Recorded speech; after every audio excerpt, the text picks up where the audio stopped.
All right.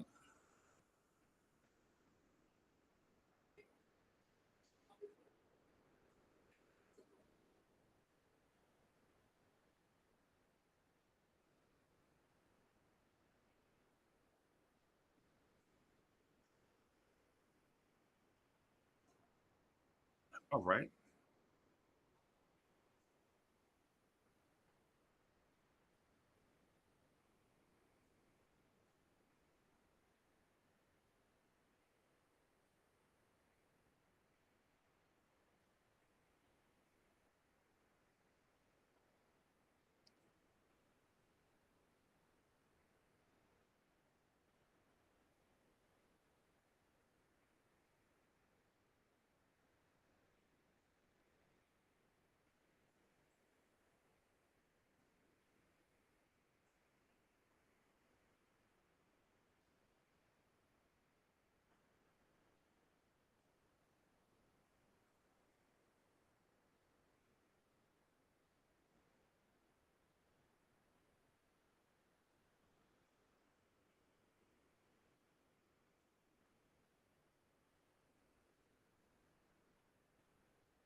Salute everybody.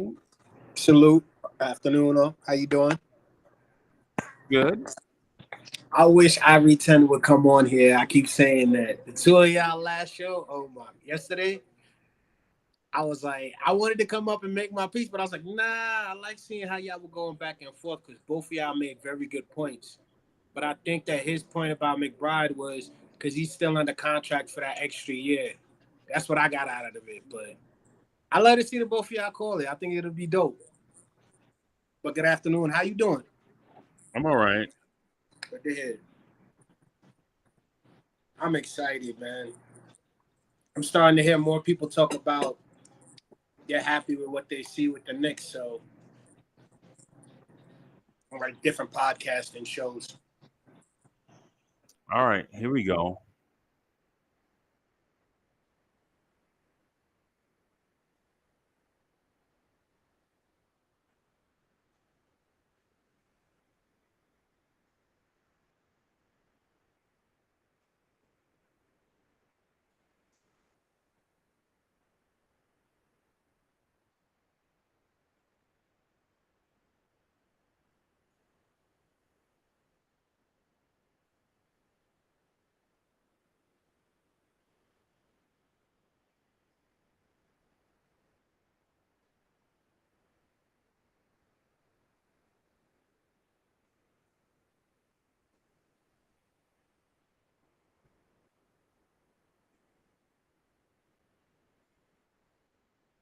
Okay, that was a nice move.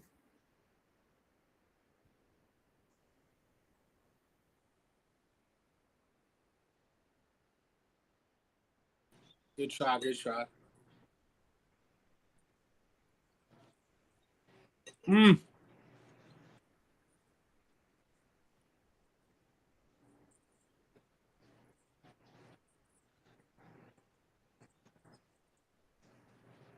For those wanting to hang out with us,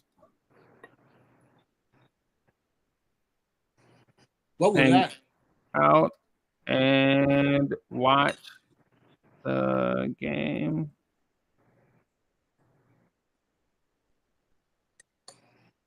Sorry about all caps. I didn't recognize that my shift button was sticking, y'all. My bad.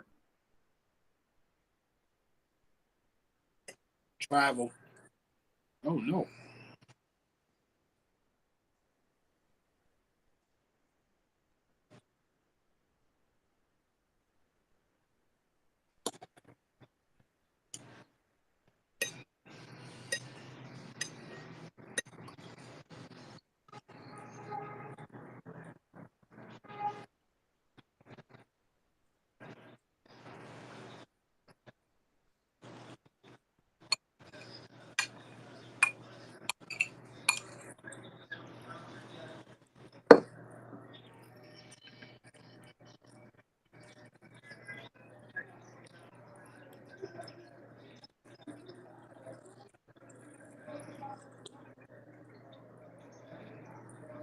Another rebound by Huck Porty. Tyler looking aggressive. Look at Tyler Kolek. Okay, Tyler Kolek.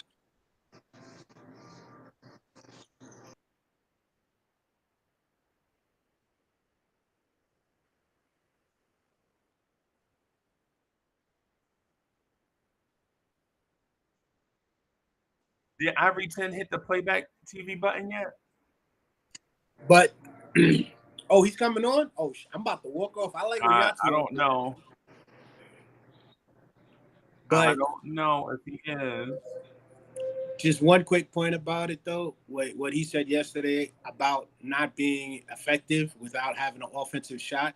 If you look at Ben Simmons, he always, when I'm not saying I'm a Ben Simmons fan, anytime he gets the ball, the defense has to collapse on him when he's that close to the basket.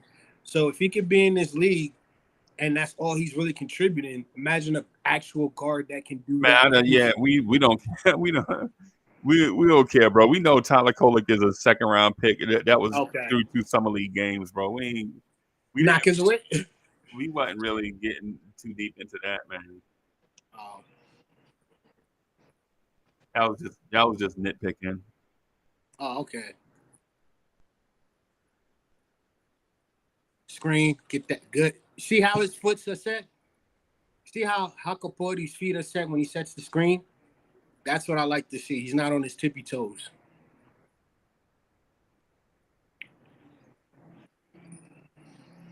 Good defense, ball.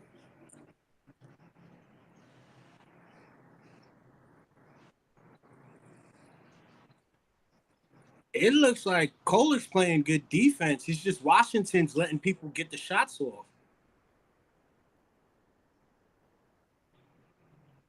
Foul on ball. That's a block, yeah. But yeah, I'm noticing right now Tyler is on his man when his man got the ball in the corner.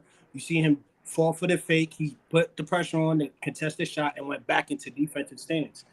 But what I'm seeing is Washington's giving everyone that 3-point distance. Nice pass.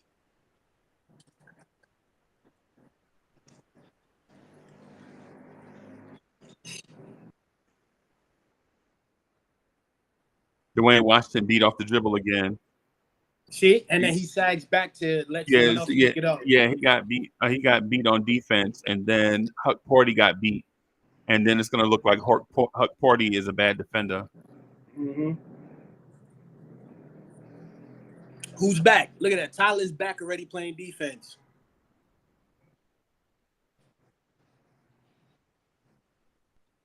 Yeah, I think Washington is just, like you said, all about scoring right now. I honestly think with what's going on, I would get rid of Washington before I think about getting rid of anybody else on this roster. Like trade him for some type of value. Nux in the building. Trini in the building. Salute.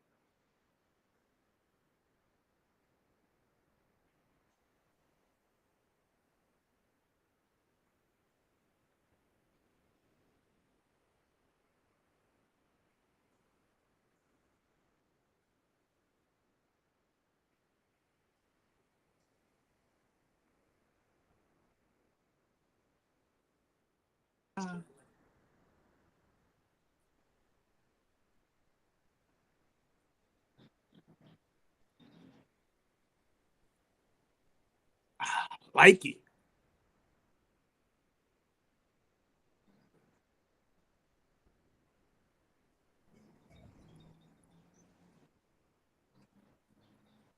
Pass it, Washington. You should have. Oh my god. Yeah, he got fouled.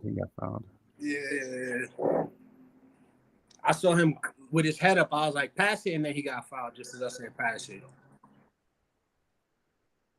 See? He picked up Huckaporty's guy and still got He got beat twice. He got beat twice. But they're gonna say it's Huckaporty's fault. Like you said.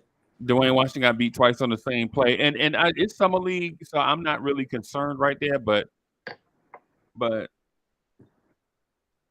you know. Not regular season, so it's no cause for concern. salute to everybody on YouTube watching. So we're trying something new on YouTube. The look is a little bit different. I hope you guys are enjoying it.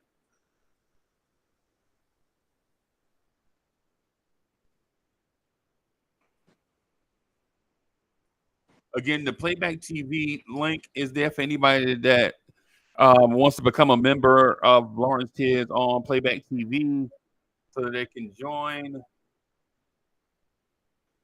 Please and watch the subscribe. game with us live. I was gonna say subscribe and like the video, become a member because Unc has some good content when he writes now. Be careful. You guys might look at it like back in the day when we used to read newspapers.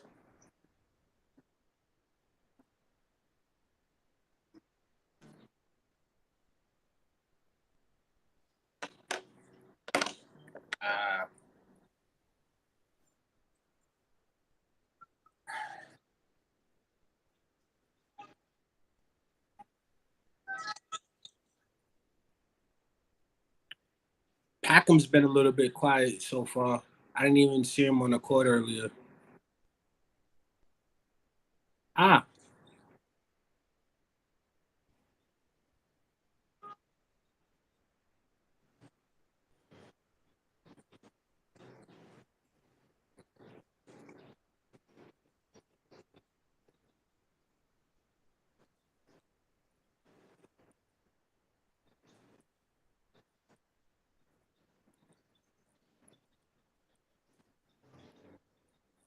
Good try, Tyler.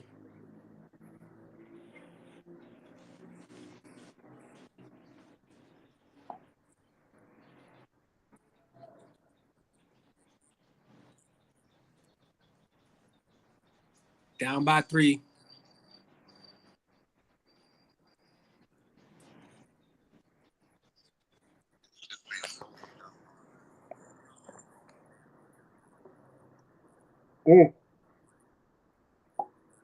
Good defense.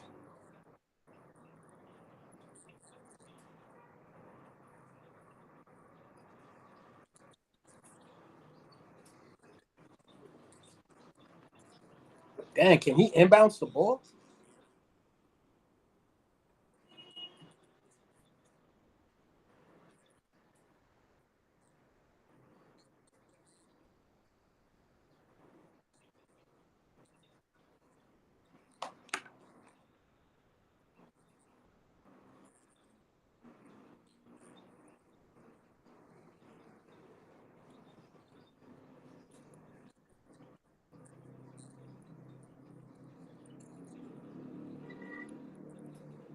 That's bad spacing right there. Good. Kolek for 3. Let's go, baby. Wasn't that your boy that slipped on the floor with the ball? Yeah, Rokas. Rokas. I like that. I thought it was Tyler that passed the Rokas, but it was Rokas with the rock. Ooh, good fake. He had him.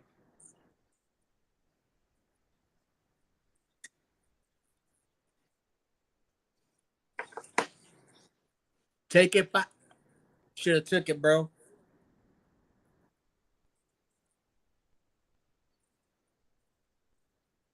Now you take it.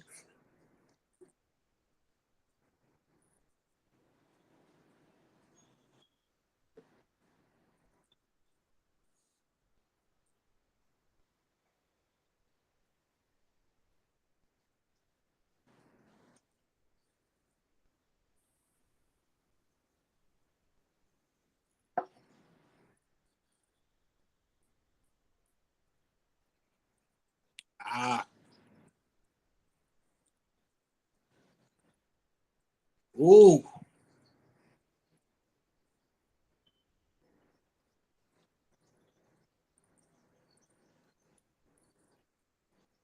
Look out.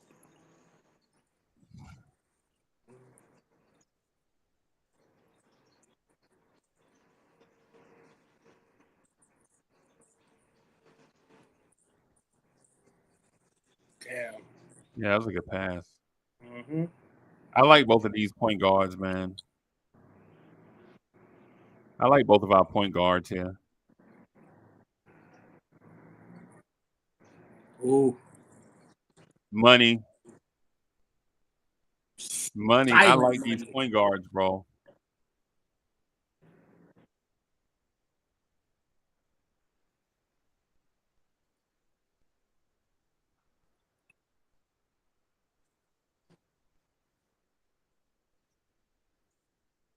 Mhm. Every time I hear Ellis, I think of Montel Ellis.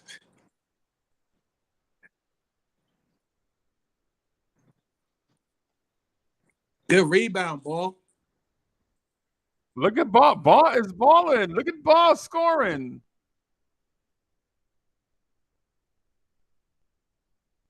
Okay. See, okay, he came back. I like that. See that? He got taken off the screen and stayed with the defender, even though he was beat, and still gave him a contested hard shot. Oh, good pass. Hope.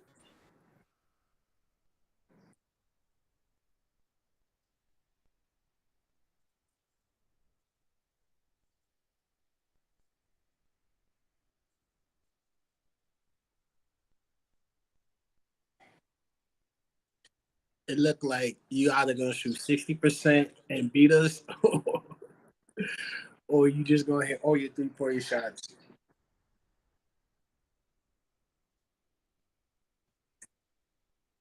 I'm sorry, say that again. Now I was saying it looks like the only way we might be losing is if you're shooting above 60% from the field, or all your 3-point shots are hitting. Yeah, man. But I think it's a good problem to have, especially this year, because everybody's relying on the three ball so much that you can actually get away with actually letting them shoot the three ball.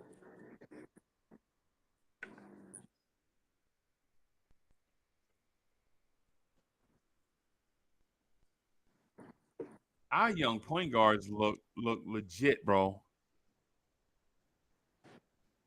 I'm actually happy. We have something to talk about. Been Yeah, man. a long time coming. I just like how Tyler's trying. Tyler and dang it, I always forget his name. Both our guards are playing defense. The only one I'm seeing is doing problems on defense is Washington.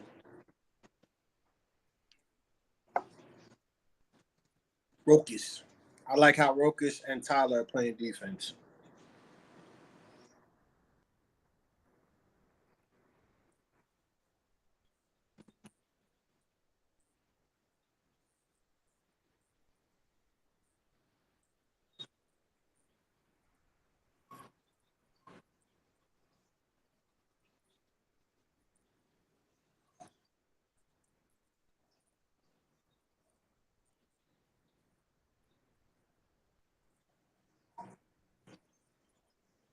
Like that.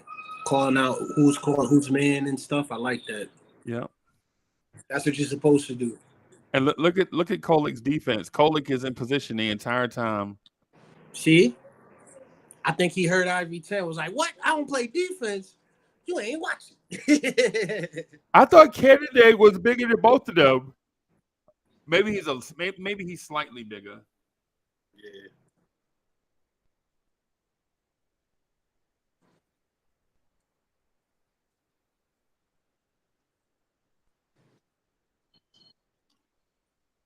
I really enjoy watching Knicks basketball, man. Me too. I wish my neighbor would stop cooking cookies, man. That's all I've been smelling is cookies. Like the last 3 days. Wow.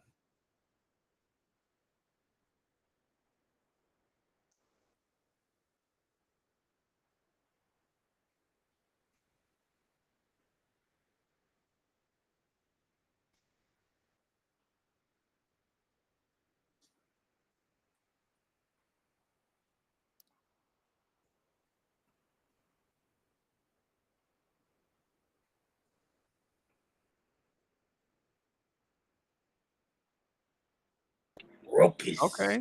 Okay. See? And then now look at how, ooh, damn. Kennedy is scrappy. I was about to say that's overly aggressive. Because when he got beat and Oh, the man went into the post, he jumped into his bag. yeah, See, look right there, and then he don't. Wow. yeah.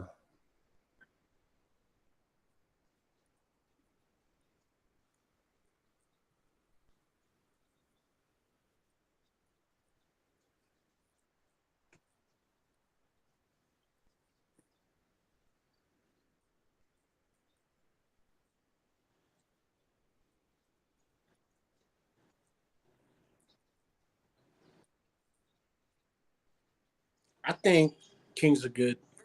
They got the Rosen. Good. Oh, there go your boy with the rebound.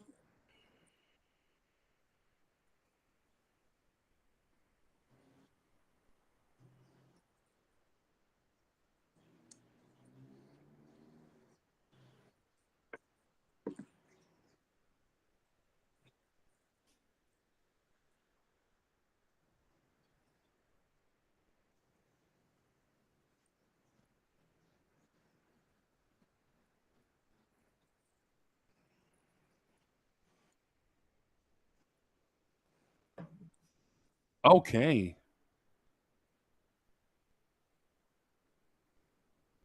It's crazy how everyone's playing full court press on this kid, on these two guards.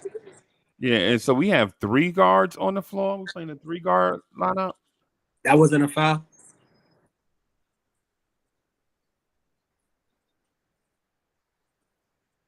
Foul down low.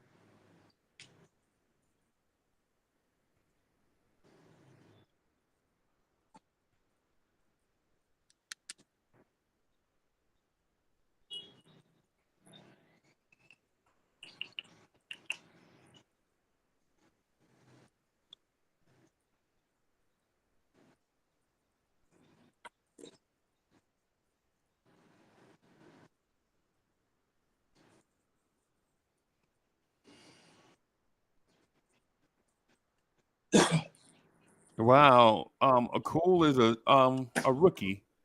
He looked older than that to me. Like when I see him at the free throw line, he looks like a dude that's 27, 28.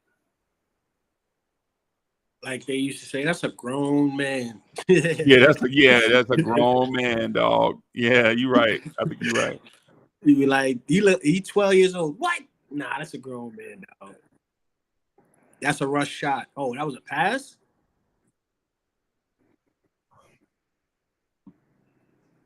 Rocus. Chocus.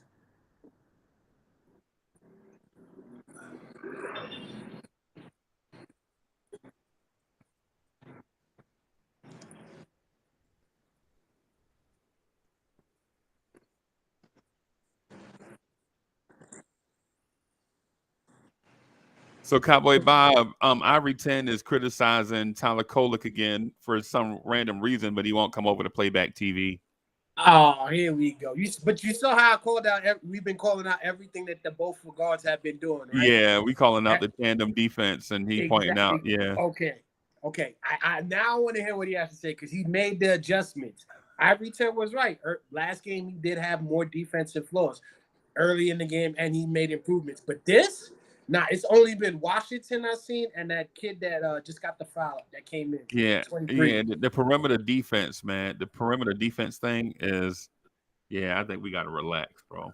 And he also was calling out plays. Who's man? I got this I think we just, coming up. yeah. I think we just, yeah. I just think we just talking now. Like just making up stuff as we go. You know what I mean? Just making up Yeah, stuff as we go, instead of yeah. just because when you saw some of the defensive stuff, you're like, there's no way that you could put all of that on one player. Ribby in the building, salute. I want to hear what he has to say. This is a perfect time to do playback. Like I like playback. Thank you, playback. I mean, YouTube started it all, but playback, man.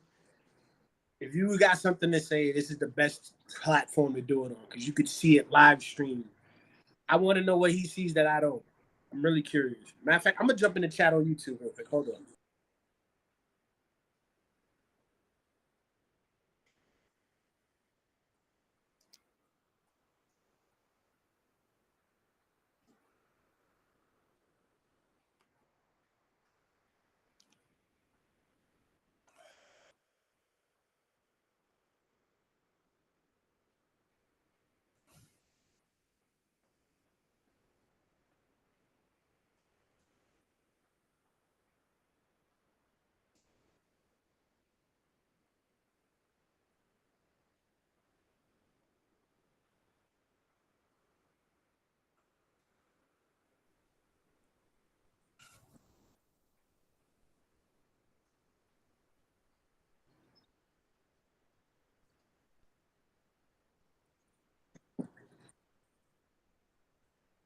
Washington pass. Thank you.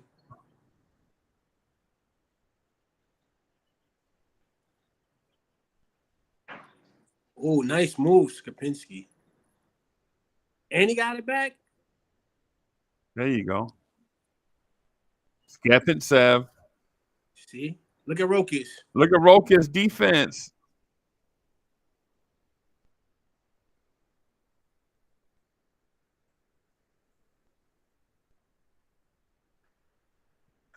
Pass it back. Ron, hey, salute Ron, still Knicks fans. Oh, great pass from Rokas.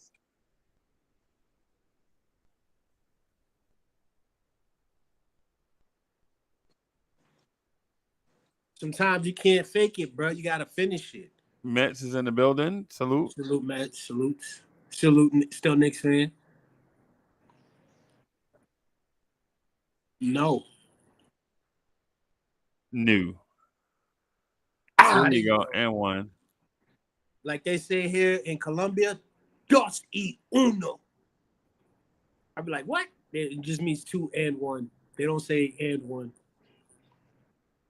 Good job, Kennedy.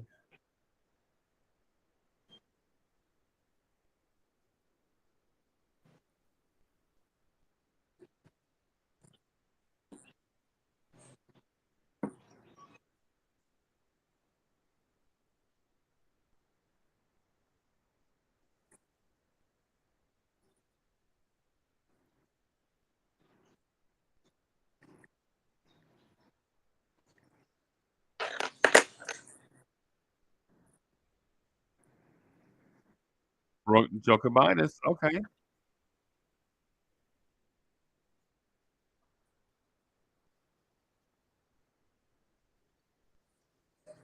Jokovitis with 5 points and 4 assists. Oh, he rooting for Rokas. I said he gonna come on. Washington too much dribble. And the finish. Okay.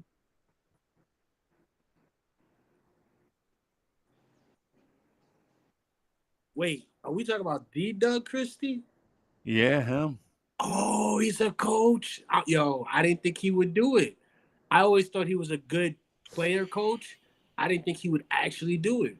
Salute, Mets. How you doing? Hey, and Hey, guys. Ron, too. Hey, salute, Mets. Hey, Ron, to your point, when people just assume things about players, it's not right, but they see what a player looks like, and they just assume a stereotype. Rokas is a pretty good. From what we saw, Rokas is a decent defender, and so is Tyler Kolek. They just assume certain things, and they shouldn't. It's not fair, but they just go by stereotypes. What's the Emirates Cup?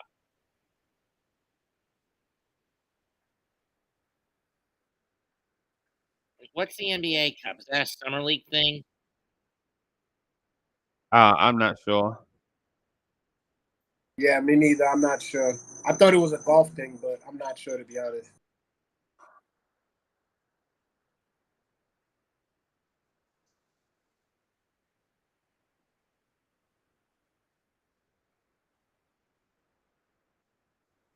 Kyrie going under the knife for his hand.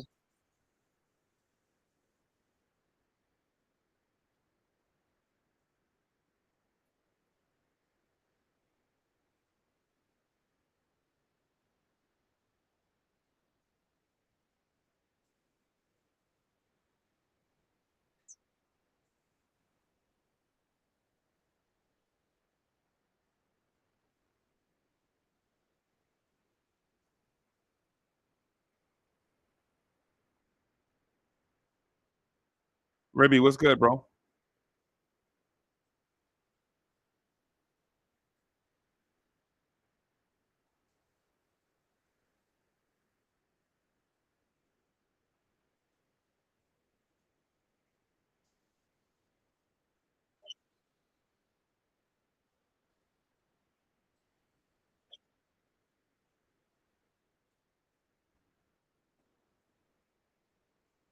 Am I wrong to say I'm worried about Cameron Payne being on the team?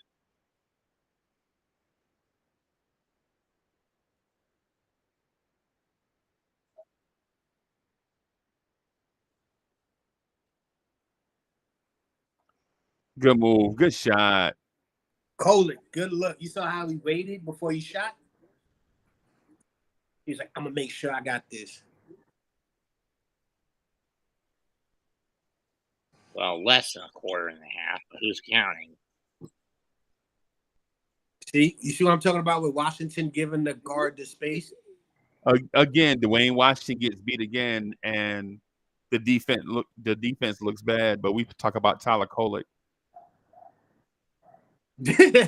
You really want Ivory to come on here and talk about what in tarnations?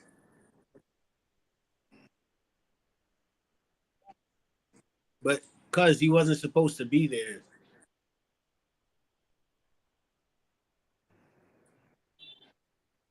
He was expecting the cutter, but he was still on the wing. That's why he threw it back that way, and it became a bad pass.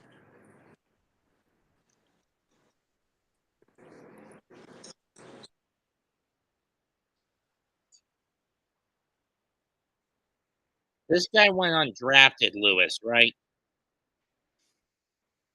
I can't remember. I know he was picked up by Chicago a couple of years ago. I don't know his draft status though. Oh, But so he's a junior. He's been around for a couple of years.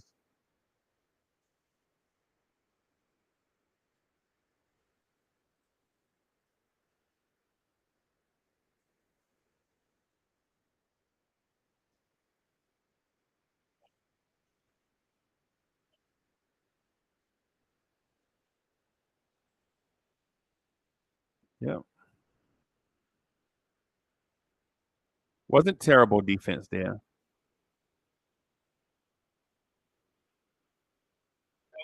He had his hands up. That was bad. Yeah, That was bad, that, Dottie. though. Whoa. Who was that Dottie on? looked bad right there. He dribbled too much. And then he went into the contact.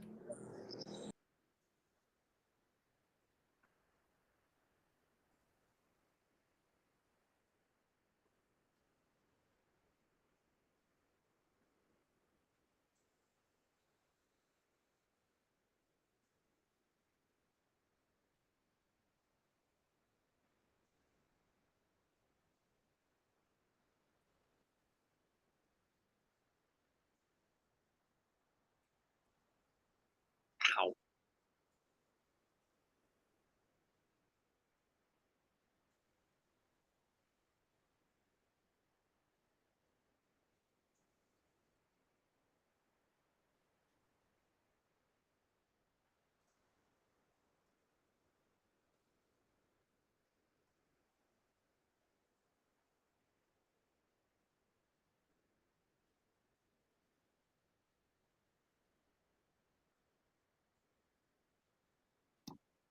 Bad cast.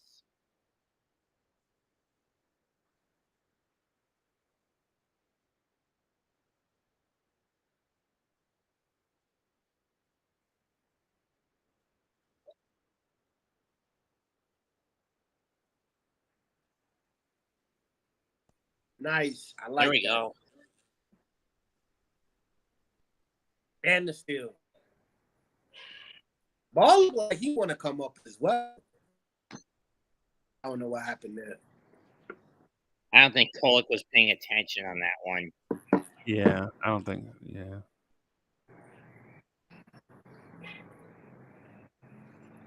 Ooh, got him. Stop it with these cross court passes, man.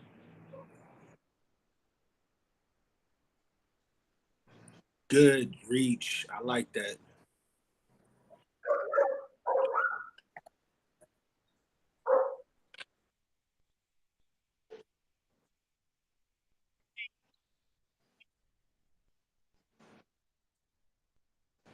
See? I like this about our summer league. Every game is interesting and it looks good. And they're being tested. I like that. Freaking Eagles, stay coming in my dang room. Sorry.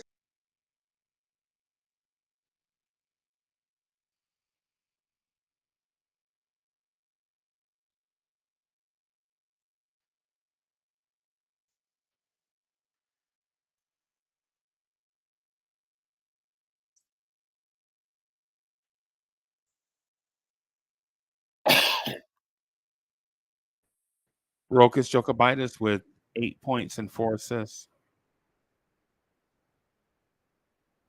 Say what? Yeah. AC in the building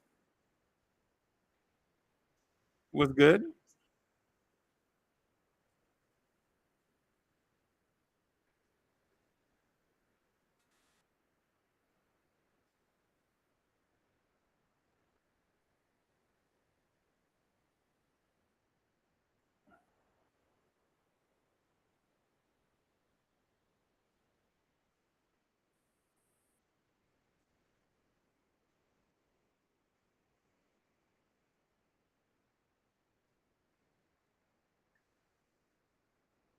Wise is in the building. Salute.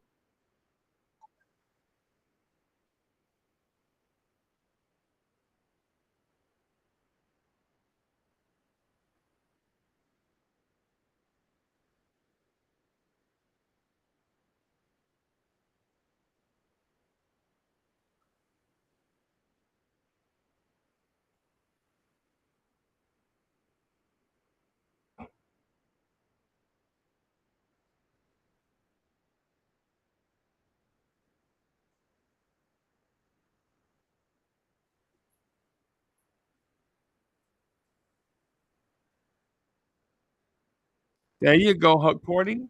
Huckaporty. There you go. I like that. And look, ball right immediately on the defense. Okay, number 17. You wearing one of my numbers.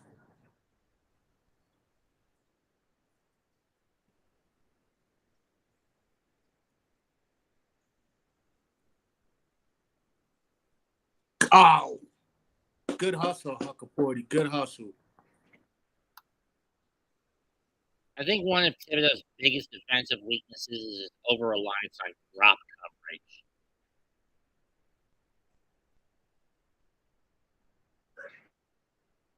We didn't.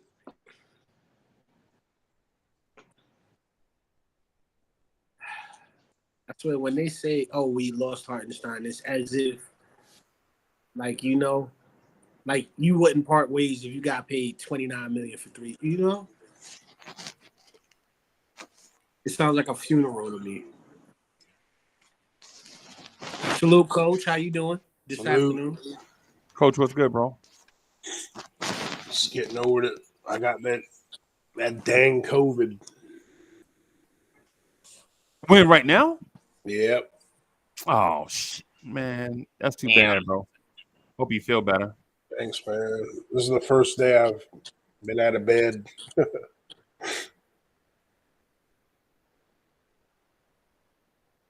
It started flaring up that night, that first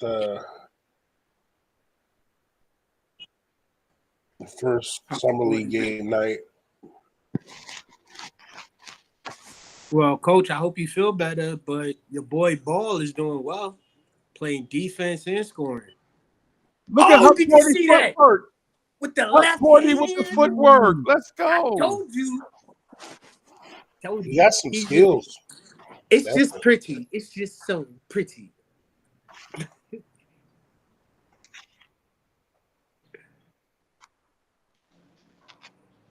Now you attack Washington. There you go. Oh. Dwayne Washington That was your playing time this to shine, summer Washington. league like he trying to earn a job. Yeah, man. Man, at this point, I'd trade Washington if I could. Ooh. See, I told you. That was Hakeem I like how Porty. he did his Hot footwork. Porty. Sorry. I told y'all that's what I was seeing in the films. I was like, I watched 2 years of him. I was like, okay, I hope this can translate because it'll be good for us. He got a lot of work to do. I think he's about 1.5 years away. And Dwayne Washington got a tech. Why did Dwayne Washington? How do you get a tech in summer league? Don't look at me.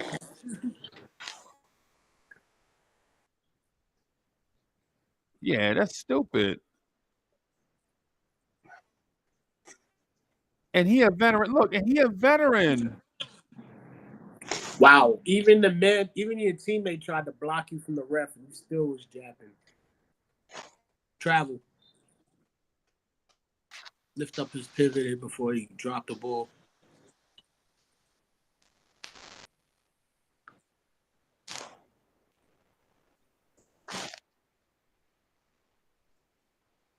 Anybody but Washington. He gonna attack. Nice. I look sit cold. corrected. Good pass, Washington. I like how you collapsed the defense. Good one.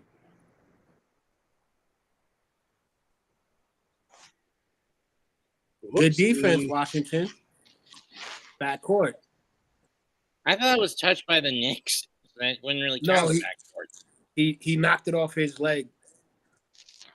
Oh.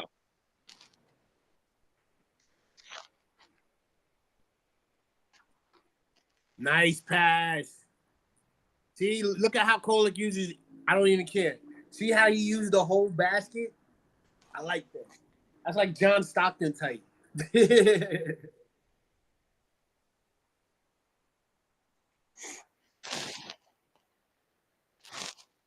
Tyler Kolek. Yeah, he was pretty passive, pardon the pun, last game out against Brooklyn.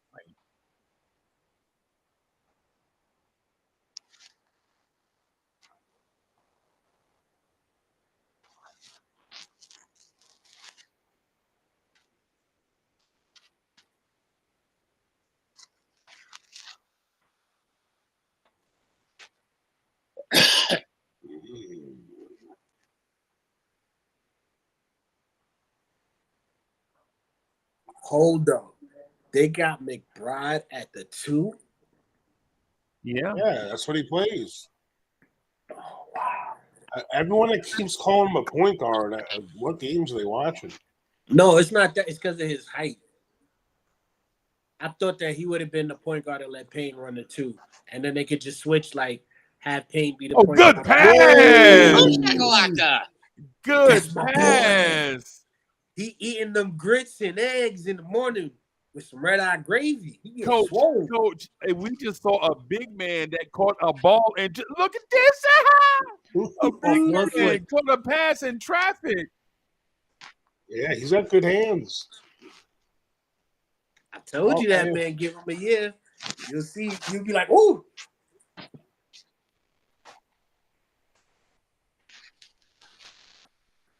Mr. Irrelevant. And he's another lefty. Yeah, that's why I love him. That's what's crazy, man. Some of the lefties. There go your boy Ball. Look at that defense, Coach. You taught him that? Yeah. Oh. He got hit in the face. Look at Dwayne Washington get beat, and now your center. You see what I mean? Dwayne Washington keep getting beat, and then come on, man, we got to get this dude out of here, bro. Pass it. Even Kolek's asking for it. A bad shot. A bad shot led to that. Mm-hmm.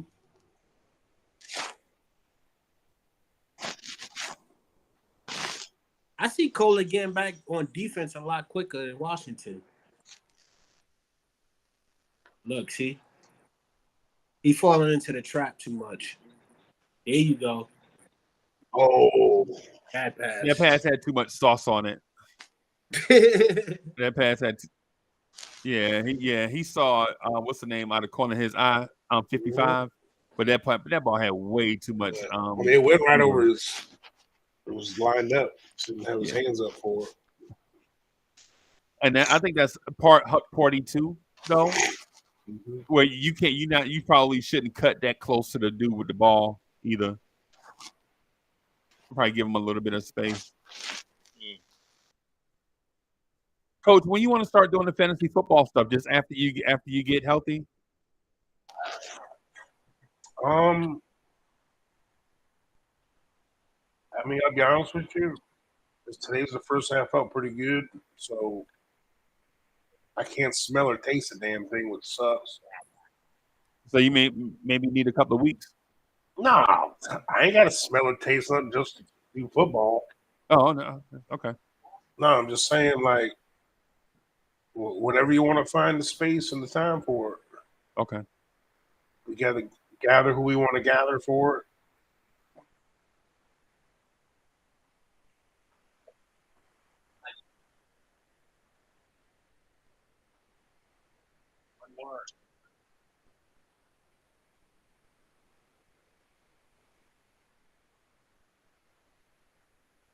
I'll be right back, everybody. I'm gonna do something real quick.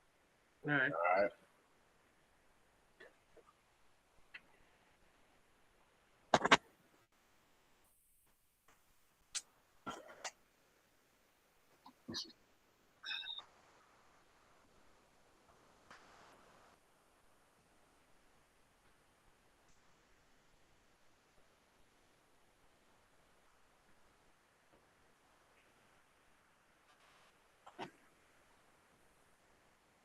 Question is, will Doug Christie even bring him into the opening? Call him up.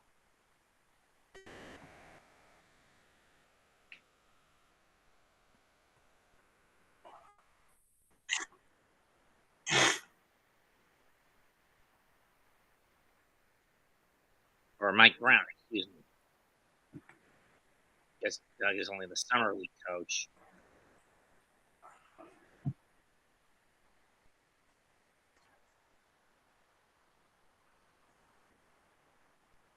Oh, I see. I see.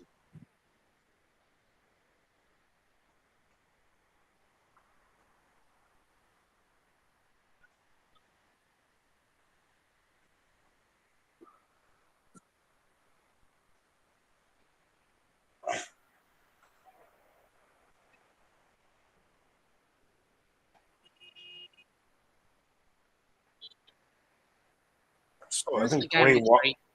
Wasn't this the guy we traded in 21 to get Deuce or Grimes, whichever one it was? I don't know.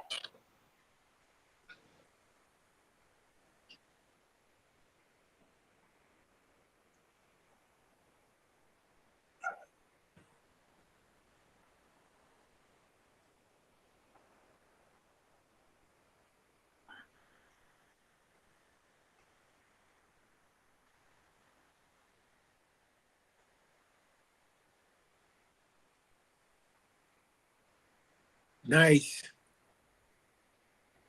And one. That's I like this scap. I like this scap instead too, man. Yo, I'm not lying. Like he's a real 7-footer. Yeah, he'd be a better fit than Sims. Hey, Coach, he was one of the guys I added to this list on the show we did the other night Yeah. of underrated guys that the Knicks can sign Mm-hmm. to play center. Except for The guy at the free throw line right now. Yeah. So we had been looking at him for like 2 or 3 weeks already.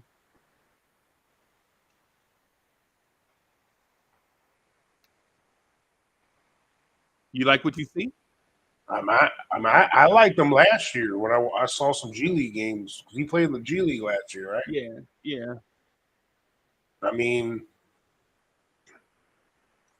he's 7'1" and he's not stiff. I mean, those two things alone. Look at Kolick handles in traffic, man. Did y'all see Kolick handles in traffic just now? Yeah. There's 3 guys. Yeah. Usually that's a death trap when you get caught in a triangle defense like that.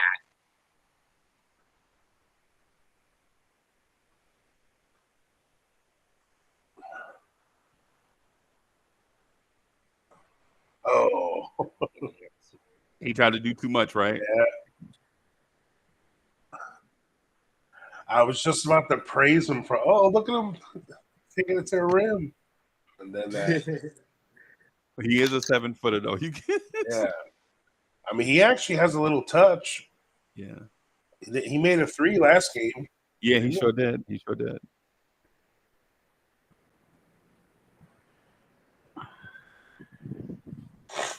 Is that man's name All Arm?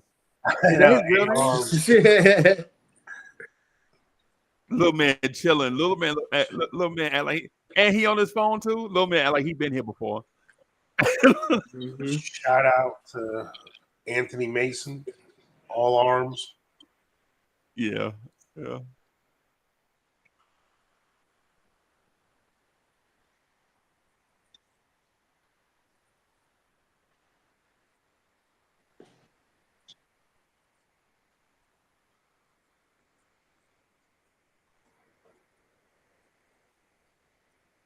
What you talk about, Willis?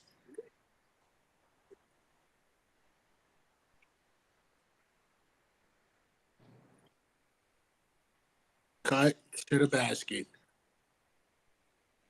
Oh my God.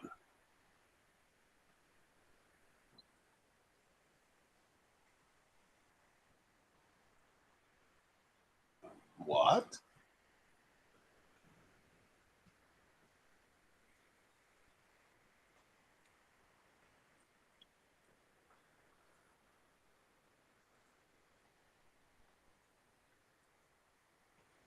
What's the foul on his own guy?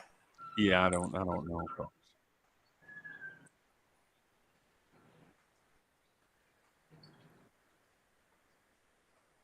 This dude's shorts is making me uncomfortable, bro.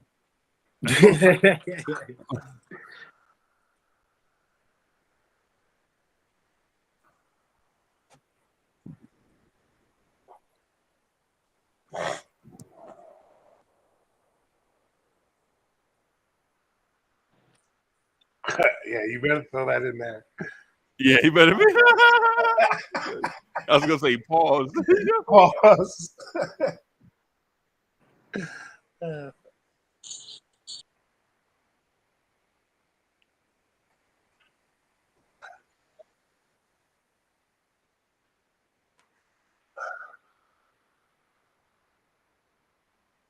Let's see here.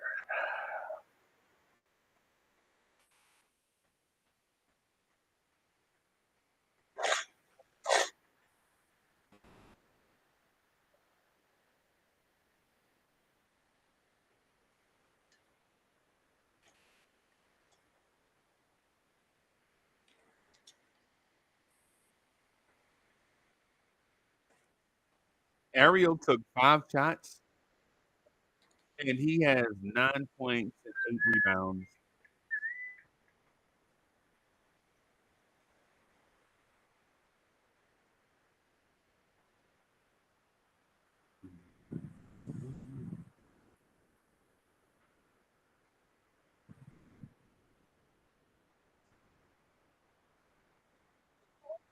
Tell you what, Huck Porty had himself a half. Yeah, man. 8 boards, 9 rebounds. Yeah. Yeah. That's my boy.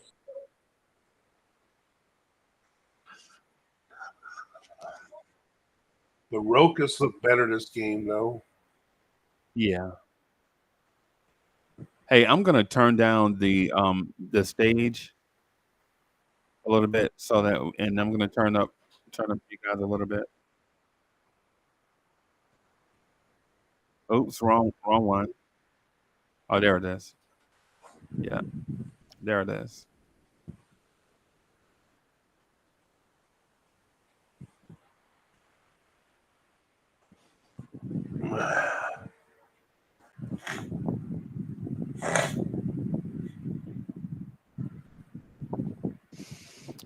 So, Coach, what are you doing around the house, man? Knowing that you're not able to get out and really move around, man. Are you on video games or just in the bed resting? I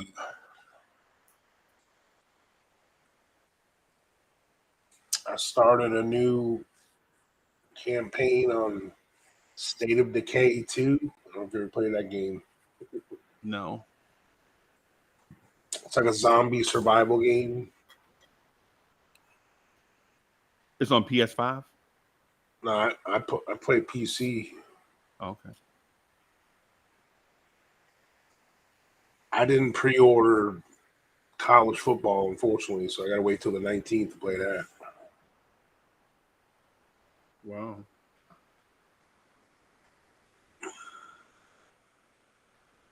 I'm probably going to go ham on that. Yeah. But State of Decay 2 is basically, it's the closest thing to a video game version of like The Walking Dead. Yeah. You got these groups and make a community and go out on like missions and runs. Yeah. You ever played Left 4 Dead, Coach? Oh yeah. That was my game. And the old guy, I used to always love the old guy off of that one. Mm-hmm. The amount of smack he would talk as you're Yeah. playing, that's the only reason why I liked him. He'd be like, I mean, Left 4 Dead's fun for the just straight up killing zombies, pretty much. You know, it's good for the that. witches were always the worst. Like they Yeah. always hit in the right spot, and you could get like a bunch of like a rampage of zombies coming your way, and you're killing it. And then all of a sudden, you back up, and there's one right behind you. You didn't even see her. Mm-hmm. But the part I like about the State of Decay one is there's a lot of there's a bunch of survival stuff. You got to restart your community. You got to like get electric going again and water. You know, it's just like an apocalypse situation. Oh wow, that does sound dope. Yeah, it is.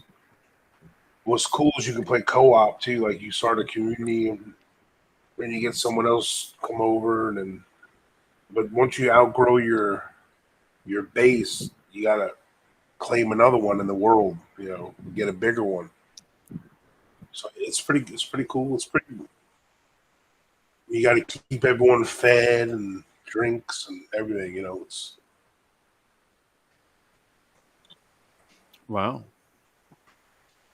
but because they're coming out with State of Decay 3 supposedly later this year, so I'm getting used to the older one again for a while. But you get vehicles, you got to keep up with the fuel, you know, all that stuff. Then there's like other communities, and you can trade with them, but if they can be hostile, try to steal your stuff, you know, it's. I don't know if you've ever seen The Walking Dead. Everything you see in that kind of show, this game covers that kind of stuff. That's crazy. I never understood this commercial, but I like games like that. Yeah, it's fun, man. Sounds like you can get addicted to it. Oh yeah, You definitely. spend a lot of time on it. Yeah, it's something you gotta like. And what's cool is each character you can use and pick. Like you start off with like 4 people in your community, and you can switch between all of them. You can control. Like some of them might be good at. Like they might have been a doctor and they help with the medical stuff. And you have intelligence. Some people are good at mechanics, be a mechanic, like everything. So you got to like make your community of people that are all good at certain things. Yeah. You make too much noise, the zombies will come around too much.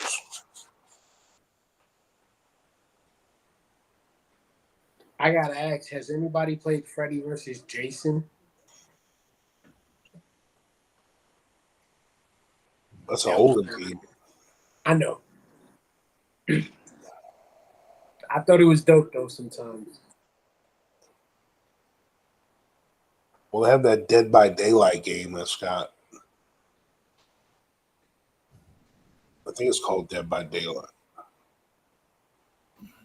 Or they got that. They used to have that Friday the 13th game. That was pretty fun. Mm-hmm. One person played Jason, but like everyone else. Yeah, that's what I was talking about. Yeah. That one was dope. I hated it too because the person that always played Jason, just like you couldn't do nothing. Oh, once he gets you, boy, you're done. Yeah, especially when he in the room. I got scared. I hear that, and I'm like, "Where is he? Where is he?"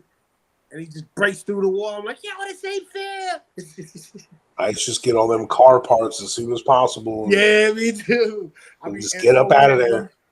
We had one person run away and try to distract Jason while we grab all the car parts, and then catch him as we're driving over. I think Cole's gonna be ready. So are we back? So we're back live, huh? Okay. Oh, look at that. I'm telling this dude, Huck 40 is an excellent cutter, y'all. He's an excellent mover without the basketball.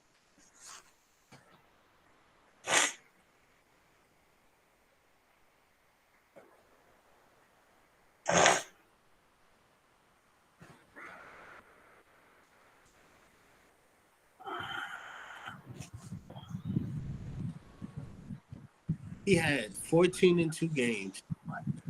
Already on 5.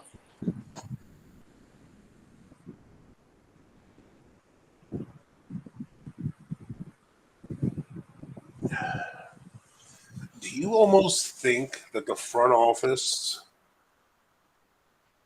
and Thibodeau? Nice. Ooh. Nice. Damn. Okay. Good ball movement. What was your you saying, question, Coach? Do you almost think the front office knows or feels or sees something in a couple of these young guys to the point where they just wanted to see for a couple of games before they made a big, like it'll, like how Huck Porty plays will determine how big of a move or how strong of a player they try to pick up at the 5. Yeah. It makes sense. That's a great question, bro. And then, like, because, do you want to commit to like another young mid-level talent when you have one in the works already? Same thing like with the whole Kolek situation. I think if they see with him, maybe not year 1, that's why they all right with campaign. Yeah. Nice way to contest the shot for it, big. Yeah, he Didn't just even stayed draw vertical. a foul. He didn't draw a foul or nothing. Look at that.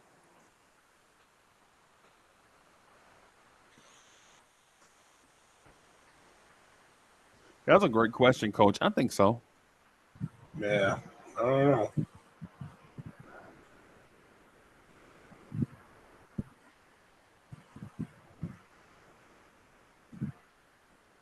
Good hands. Hug There you Porty go. behind the back. Whatever. Did y'all see Huck Porty just dribble the ball around his back? Yeah. Mhm. Even with him losing it a little bit, he kind of still found the ball and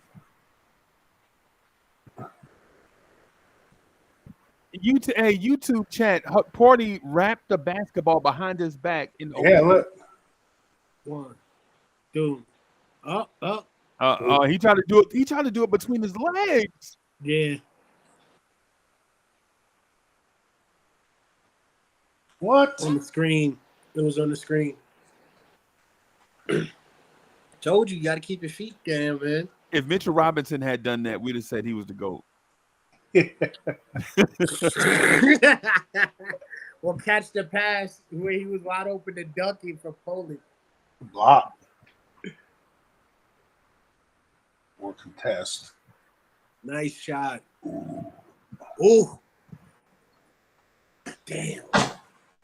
You got to use both hands, brother. You're doing good, though.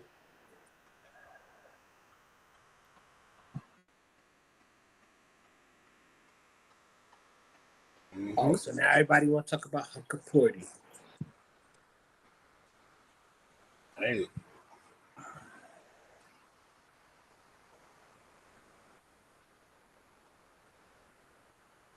This Damian Ball guy's a You see, coach?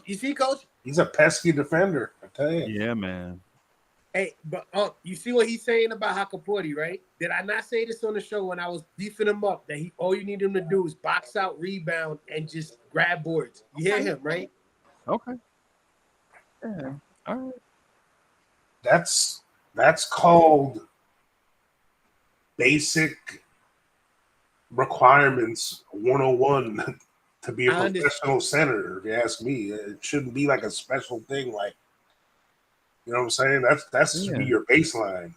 No, I agree. Right? I agree with him. But what I'm saying is the fact that he has to bring it up. It's like, that's what I'm saying. Like when I was on here talking about boxing out, like sometimes you have to have guys like that. Like that's what I'm saying. Yeah.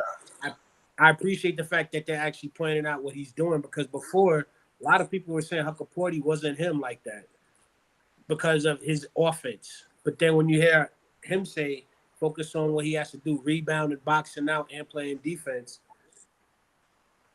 Ooh, whoa. He looked like he wanted to yam that, and that dude bumped him in the air. That guy's he seems pretty athletic. He's pretty quick too. Yeah, coach. Yep.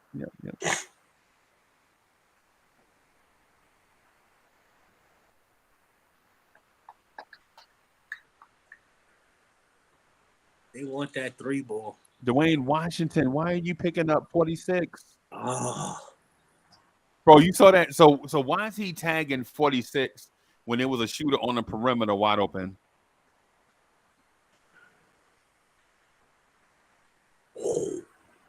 He was trying to go up and yam that thing. Yeah, man. and no. I don't get it, man, with some of these guys.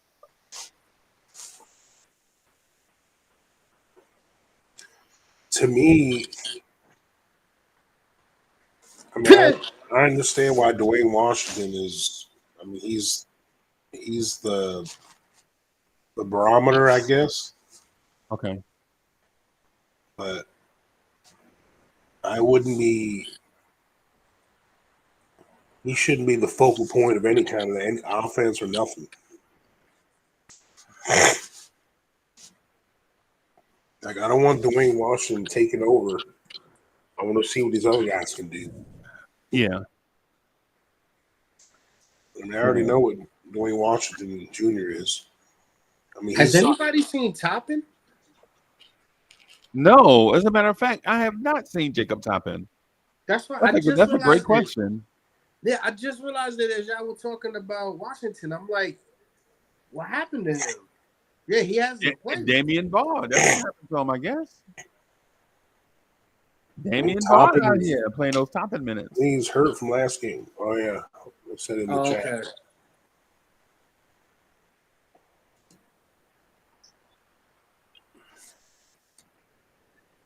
Tyler Kolek with 10, 5, and 2. And Jokovitis with 8, 4, and 1.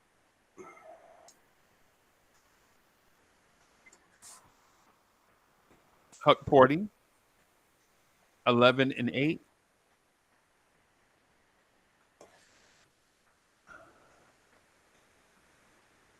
Oh.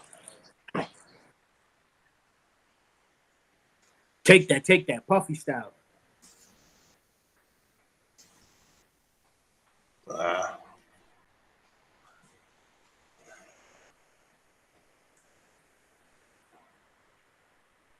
Travel.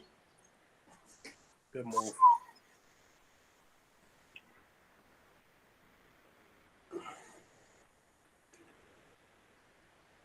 All right, Kolek, you're going to have to start finishing at the rim. You gotta understand it. I don't mind him doing that if he gets in the hands of more teammates. It's fine. Right. Because if he's playing with the real team and does that, good point.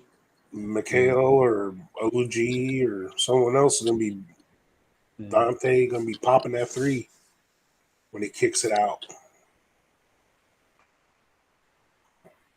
I like how he gets in the paint. Come on, kid. Oh, this kid his shot is off. Porty almost got it. What is Jaren Jackson wearing? A see-through shirt. He's wearing an old. I think it's the 90s. It looks like he's wearing an old football practice jersey. Yeah, Earl Campbell.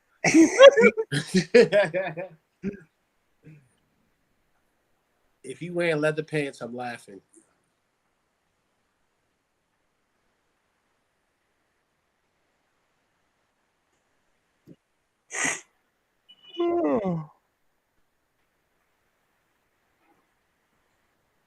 Good shot.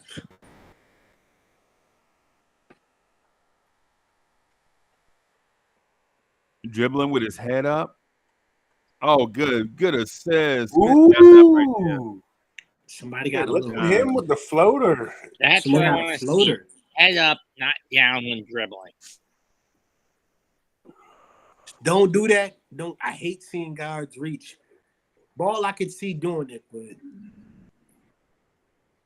you reach, I teach.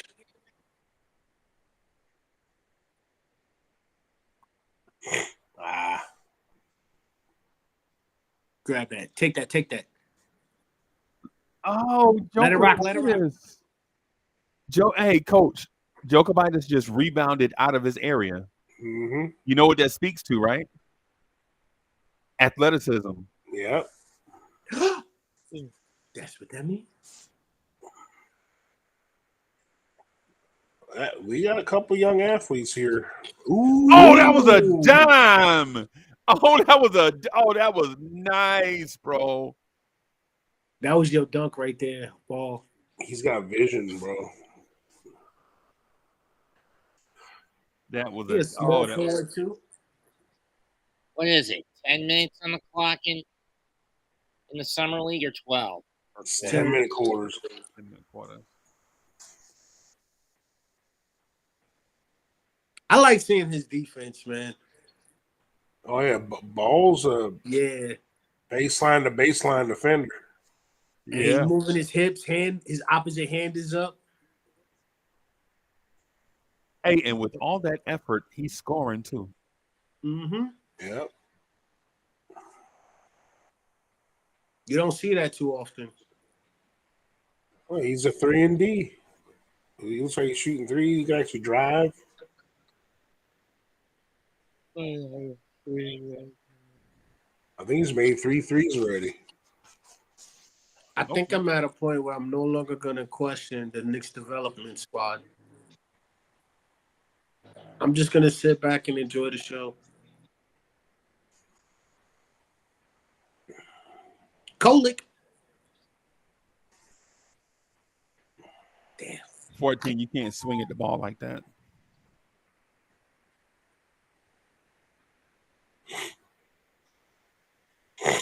Still a close game. I like that. Ooh.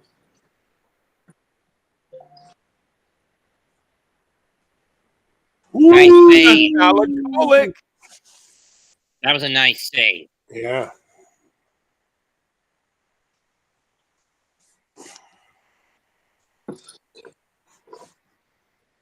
And they going real small. There we go. Look at Jokovitis. Jokovitis with the one-hand jam. A lefty coast to coast. Okay, Jokovitis. Don't you know that's the sound? Oh, that's a travel. That was a travel. And outlaw Southpaws. That's not a foul. Yeah, come on, man. One ass rat. Coach, look at Rex Chapman. You didn't even notice it. Look at Rex Chapman. Nice. That travel. The old modern NBA 3-step fast break dunk. Yeah, bro, he looked like he was gonna fly by the rim. Mm-hmm. Show your hands, slide your feet. Coach, you calling that? You said he threw up a rim grazer? Was that a rim grazer? Okay, all right.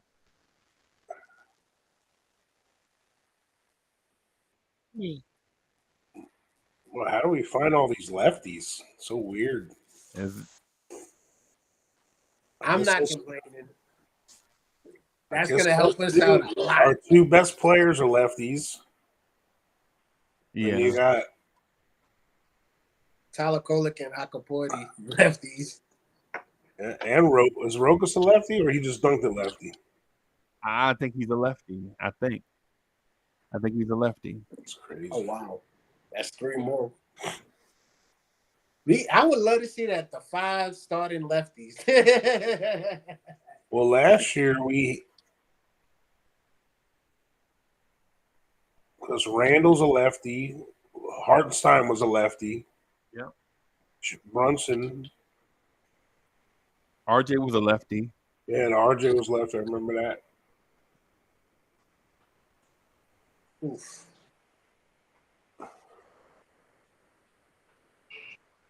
And so the Knicks have 4 players in double figures and 1 player with 8, and that's Dwayne Washington Jr. Huck Porty have 10 boards now. No, not yet. He's got 9 boards.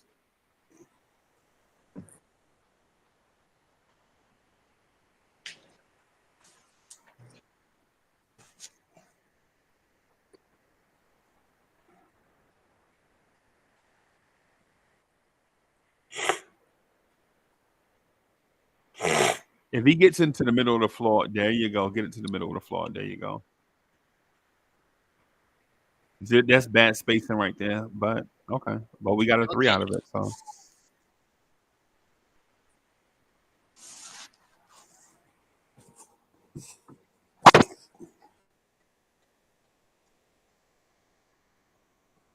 I hate when they do that. Exactly.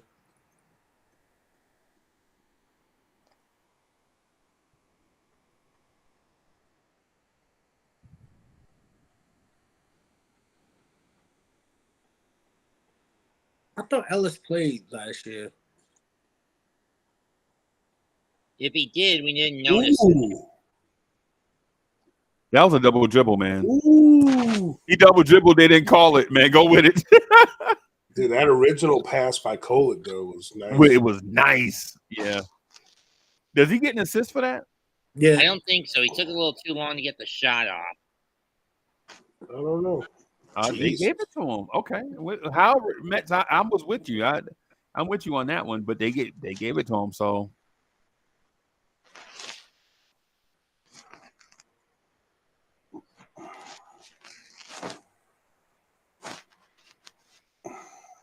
he got 3 games, 7 assists. Kolek kind of looked like Brunson's backup. If I'm correct, isn't the interval for an assist to a shot usually about 3 seconds or so? It's after they make the move to the basket. If it's after that, then it's 3 seconds. As long as they keep possession, I think yeah. it stays assist worthy. Yeah. But Because- Kolek got 3 games and Because 7. technically, when you have the ball and you're actively being covered, I think you have 5 seconds, don't you? I think it's subjective. Yeah. Just the way you view it. So, yeah. Which don't mean much, but, you know.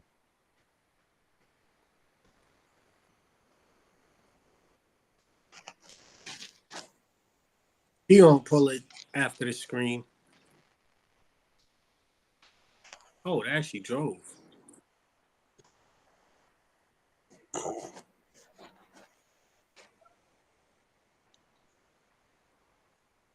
Man, that man got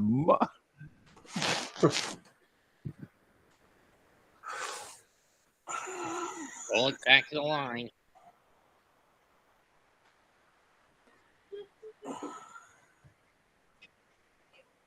Yeah, I can't get. Okay, all right.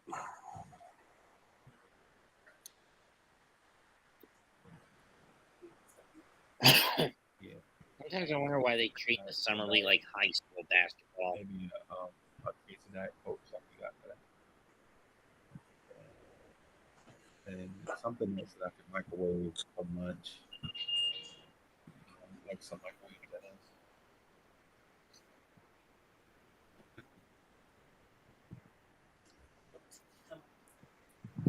Oh, yeah. What is it, Breezy? It's something personal. Ain't got nothing to do with y'all. Oh.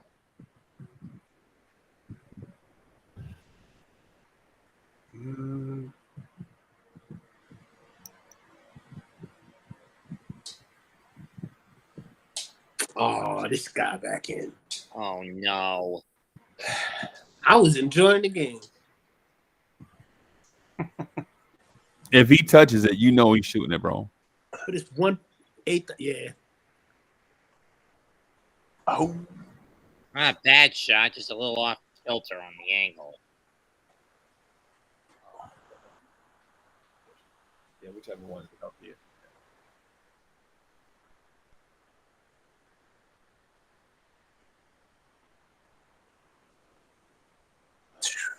This was a good take.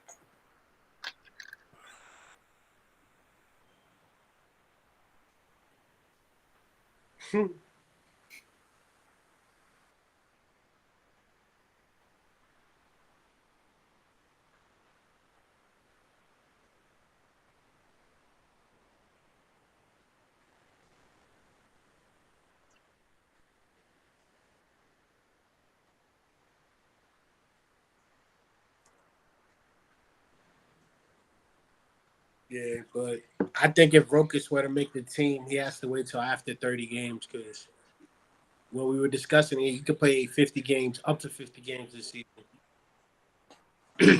Why is that? Because of the contract he signed. It wasn't guaranteed. Great. Yep. Where's he going to go? Yeah, but you can restructure that and sign it to be a regular deal. I mean,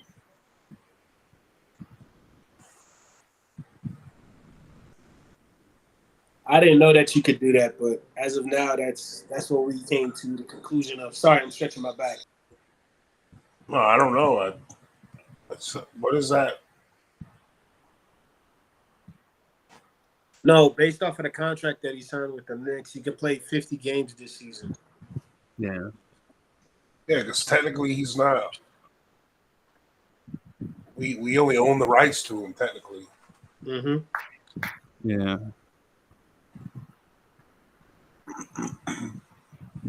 And we can change that at any point and give them an NBA contract to everybody. So it's not. Yeah, that's what I was saying. I Yeah, it's didn't not a know real that big part. issue. That's what I was saying. I didn't know that.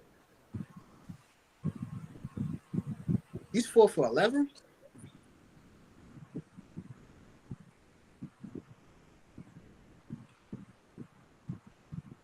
It's not bad.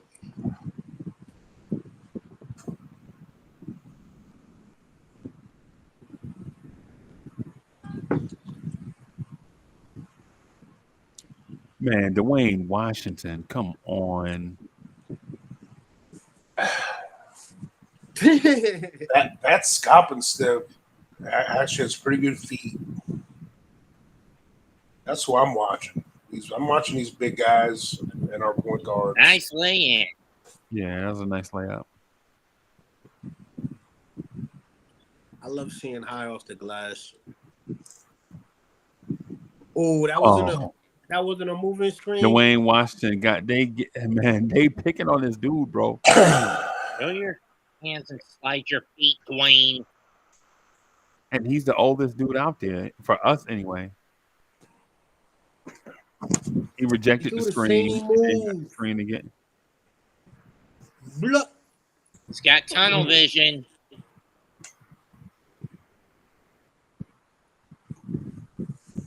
Take that. Nice shot. Ooh, look at Chief Roker. Okay, Lefty. Chief Roker's.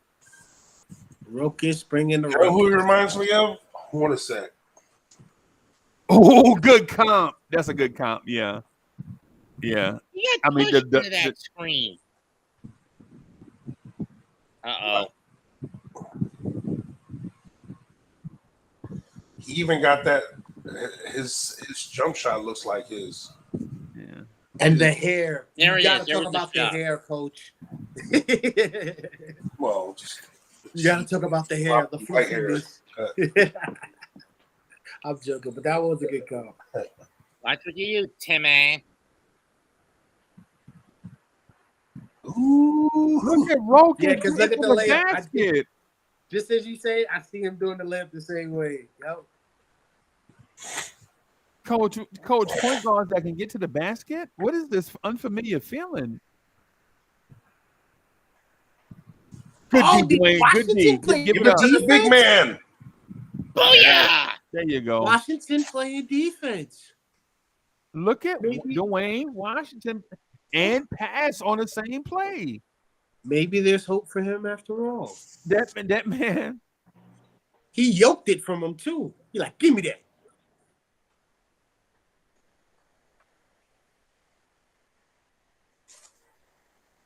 Well, all right. I don't know what to say now because Jericho Sims might have to just get up out of there. Now, what I was saying was they're We playing got better. two young big men that can run the court a little bit and actually look like real fives. Right.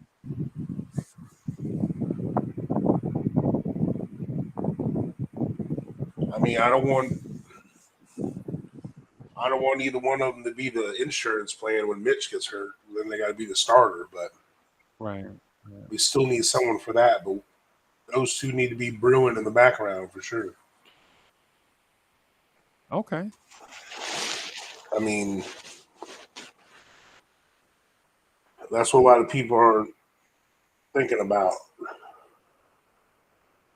You know, whoever our backup five is, it's got to be start worthy in an NBA championship aspiration level team.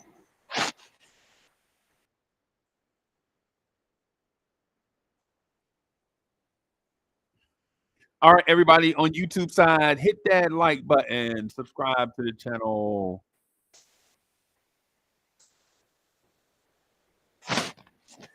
Number one, Chief Rockers. Keep broken. Otherwise, good one. Oh, so he stole your saying, oh, is that it? Yeah, I stole it. I stole it too. I'm the original thief of that.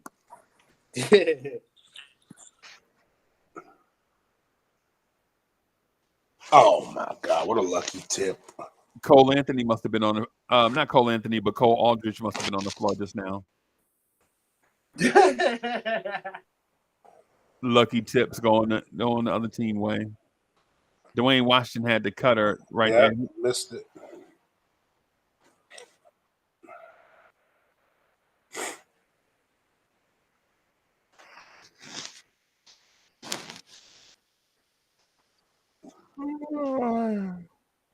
Move your feet, young Chief. Look at Chief moving feet. Good D. Good D. He made the shot, but that was good D. He didn't get a layup there.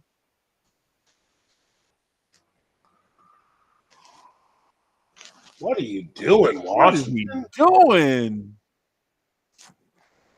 Good, get him out. Someone call a timeout and get Washington out of there. He's injured. Nah, we good. Never I told you mind. he good. He was doing what they do in soccer, like where they flip and nobody's on them and they act like they're down. That man ain't hurt. That man ain't You see, hurt. look at him smiling. Look at him smiling. That man ain't hurt. That man cherry picking. Mm-hmm. He did what they do in soccer. He do the cartwheel and he's sitting on the sideline. How you hurt and you just dunked off 2 feet?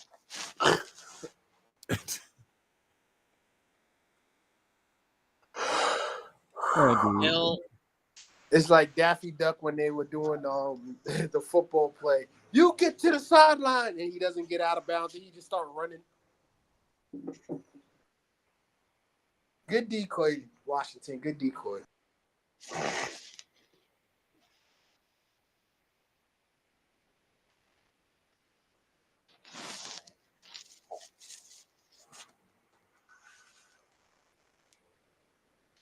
Tired of seeing that symbol.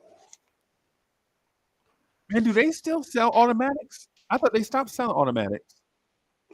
What, automatic cars? I mean, not automatics, but manuals. I meant to say manuals.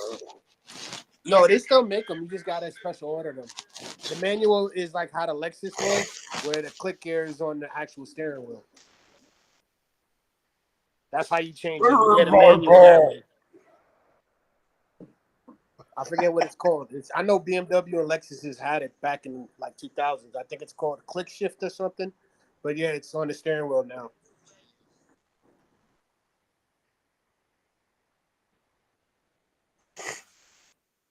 See?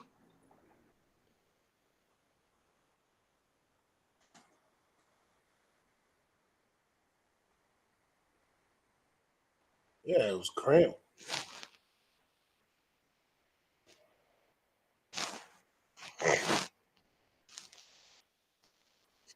Cramp my left leg. Yeah, that's a lot.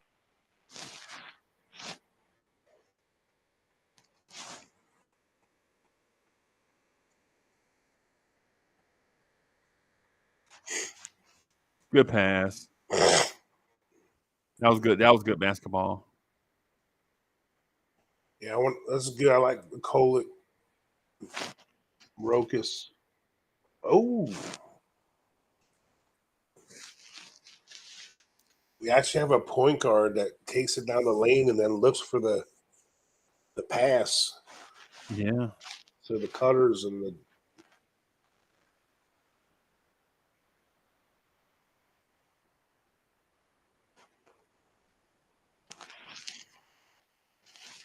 All right. Little touch.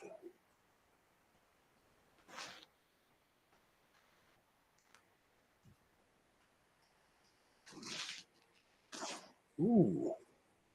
He wet both them free throws like easy. Yeah.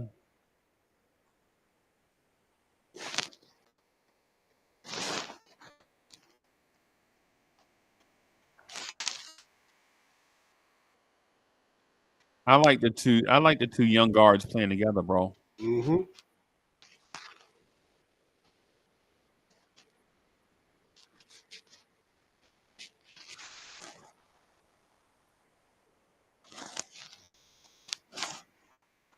Money. Ooh. Tyler Kolick hit that man straight in his shooting pocket, bro. That Kennedy guy's got a good catch and shoot. He didn't have to move a muscle resetting because Tyler Kolick hit him on the money.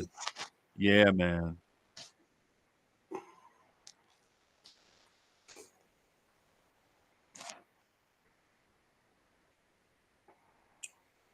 All right, he rejected the screen and then got the screen.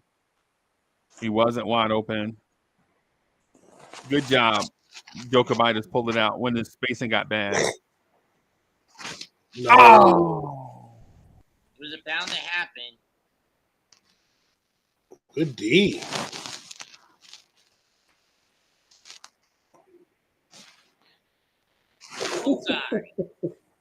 That was wet, bro. Bro, this whole summer league team got some shooters. Except Dadier. He looked terrible. Yeah, Dadier's shot looked.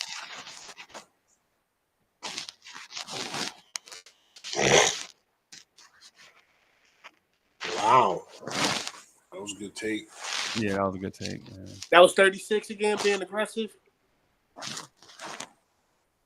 Clowney, I think his name was. Lewis. Yeah. It was Lewis. It wasn't Clowney. Okay. What's that Lewis's measurables? Who is it? Who'd you say? Lewis. 6'6". What's he about? 6'6" wing player. 225, 230? 22? No, his weight. Oh, I'm not sure. He had a little thickness to him. Dadier's back in for some defense. Look at Rokas! Okay, we're up 10 with 4 to go. Whoever was that, 13 flipped his hips good. And he got the rebound. He got rewarded for good defense. He flipped his hips. Excellent right there. Good screen. Huck Porty. Oh, they baited him into the pass.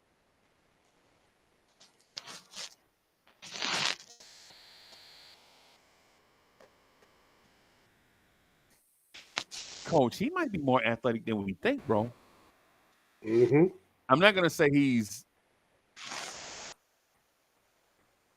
Cal Bridges, but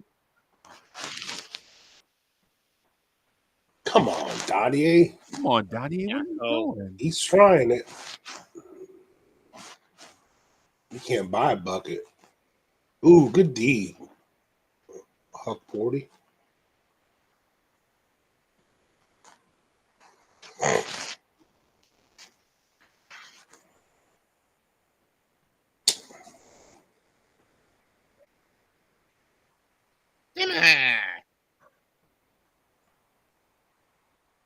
Mm-hmm.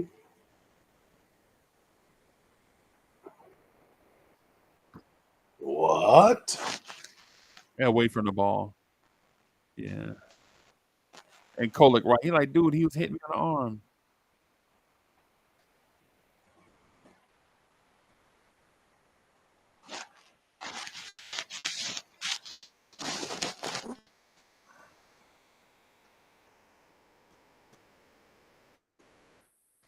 Look at Rokus's D. And one. I think they need to sit. They need to sit Dottier, bro. What was the first clue, Freezy? He's looking every bit of 18 right now. Yeah.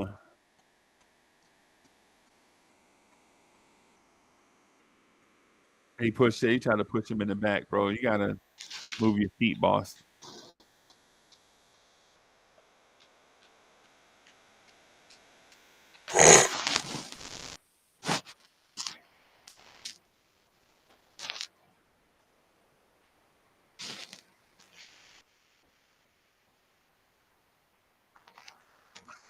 Oh, he's got a nice handle.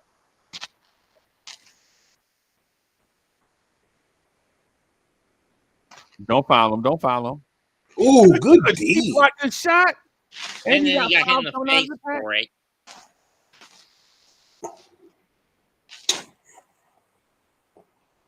I was just about to That say. should be a defensive foul. Wow. I think he saw Dottier in the corner too and just took it. He's like, he's like, Dottier man. got subbed out before that play. Okay. My bad. That's 14 turnovers for the Knicks. Yeah, that's not bad though for the game. Unfortunately, we've had 3 or 4 this last 2 minutes. Jokic is he just can't come to New York with that haircut, bro. He's got to do something, bro. Oh, God. They're bringing a limp Washington.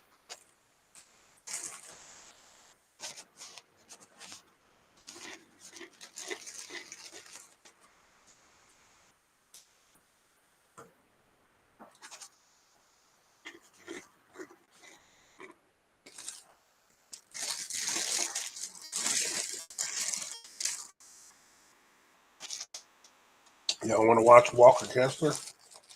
We ain't gonna get. Yeah, I don't wouldn't mind watching Walker Kessler. Yeah, they play next.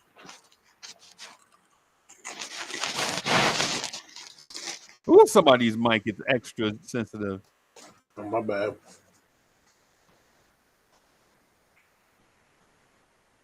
But you hear me rustling the. Yeah.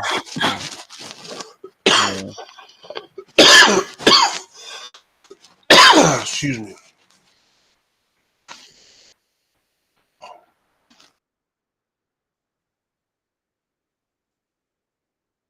One, 2, 3, 4, 5. That was like 7.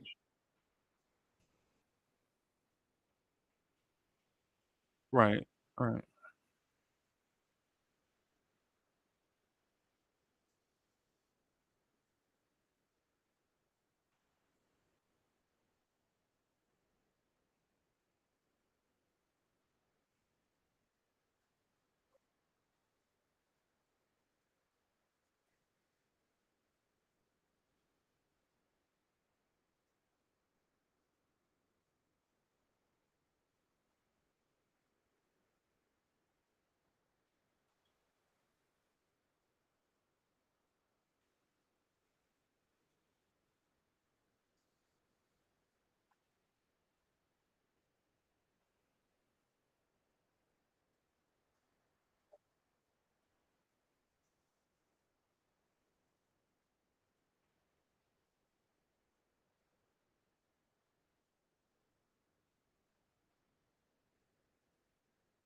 Mets was right.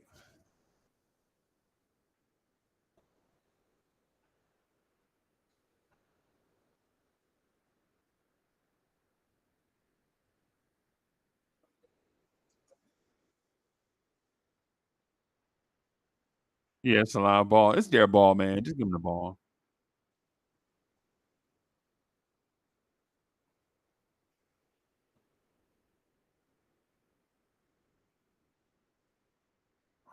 Washington. Dwayne Washington. Come on, Just man. play I'm trying to your get another ball. text.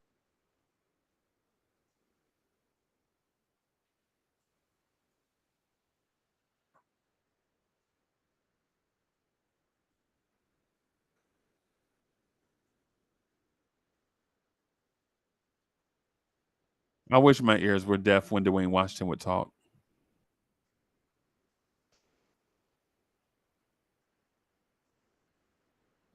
It's summer league, bro. Oh, good grief. Just give the Kings the ball.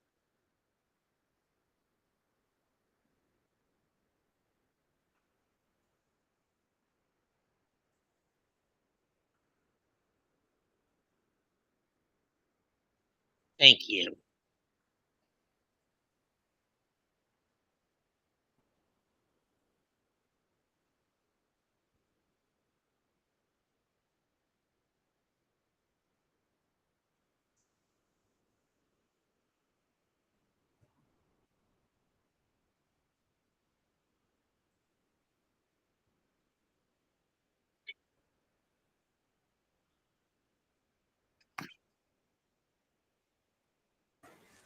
Who cares about the outcome of the game? His feet weren't even set. Yeah, Matt, you right. I think Matt is right again. That dude's feet wasn't set, bro. What are we talking about? Plus, he was turned to his side. Plus, he was turned to the side. Yeah. How blind can these refs be? I mean, I don't care if it's summer league, but that's dumb officiating. That's bad officiating. If you can't see that the feet are not set. There's summer league refs too. They're in training. Yeah. So you're not gonna have the best refs either.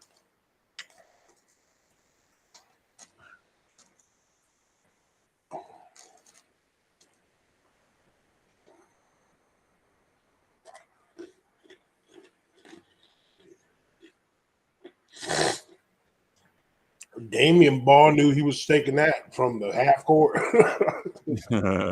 He saw them rim. Watch the feet you have to. They're clearly not set.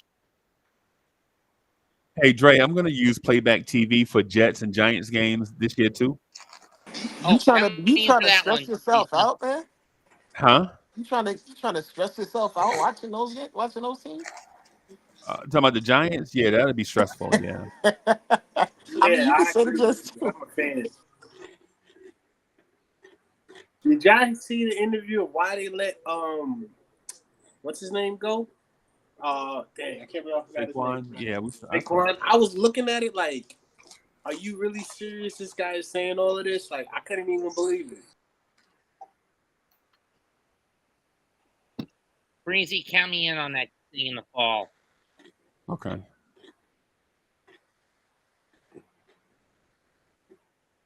You doing fantasy football?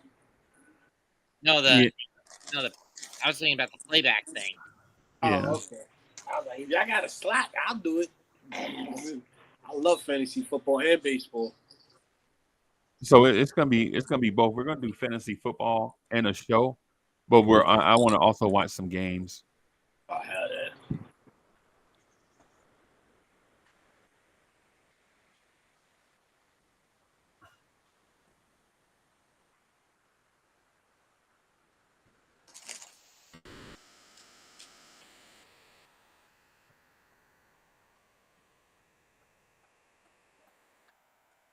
It's a block, you half-wit refs.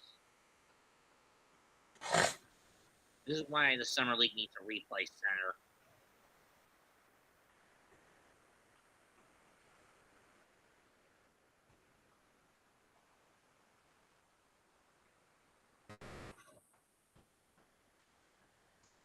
That lady has fuchsia. Is that?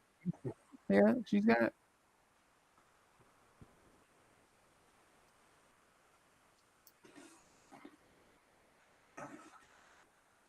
What's the name of the Knicks summer coach? Daisuke Shimoto?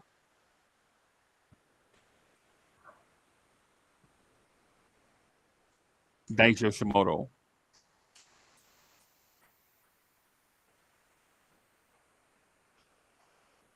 And one. Thank you. I was right.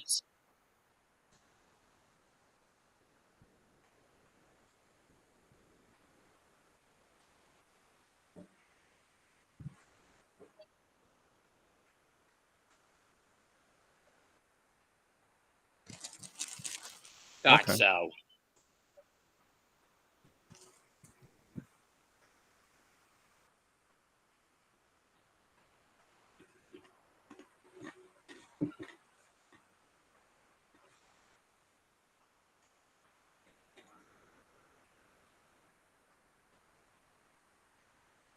Yeah, you can change a lot in just under 2 minutes in basketball. 17. You don't have to play that physical that far away in a close game late. You don't want to give them cheapies.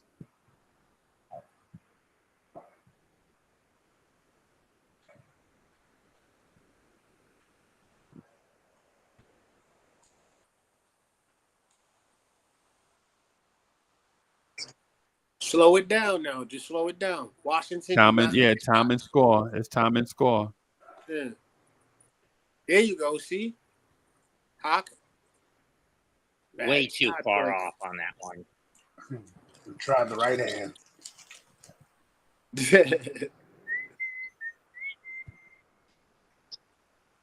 Got it. Wow, that was a big time shot.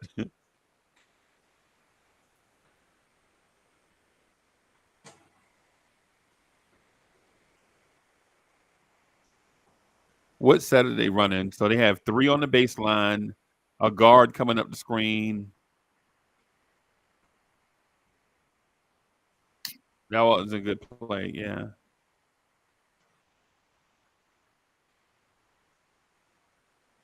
Now you're going to hear Ivory 10.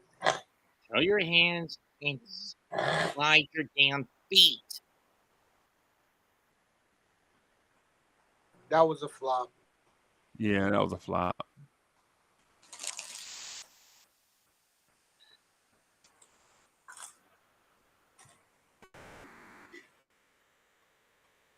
Seriously, if you're going to contest the 3, get in front of them. Show your hands.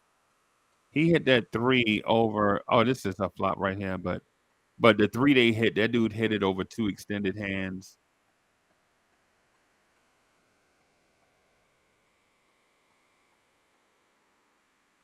This team's offensive. Clutch. I don't care if it's summer league, but the points still applies.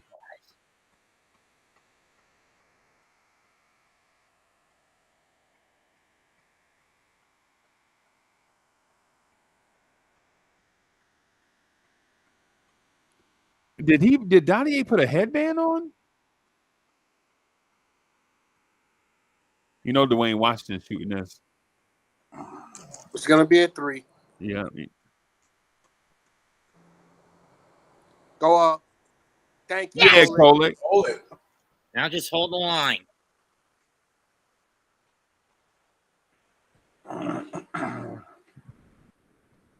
That was a moving screen, but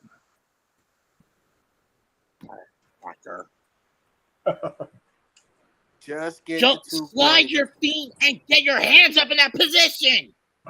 Just go for the 2-pointer. Don't even worry about it. I'm really interested in seeing Walker Kessler. I know that sounds weird, right? But Tyler Kolek with an offensive rebound and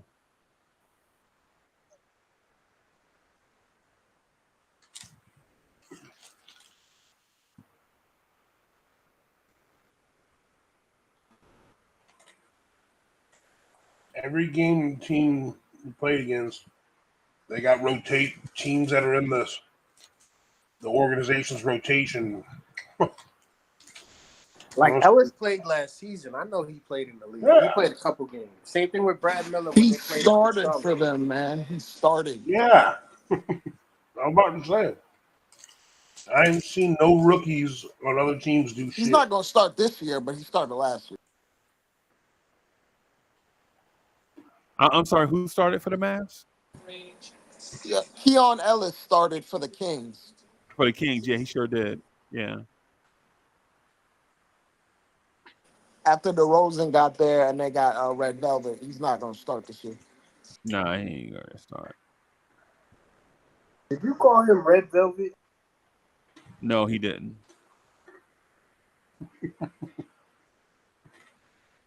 My fault. I had that. I thought you said that.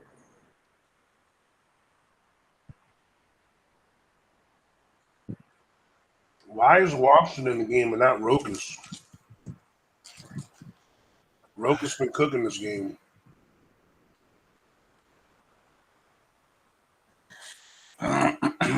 If Dwayne Washington misses this shot, so many fans are gonna turn on him, bro.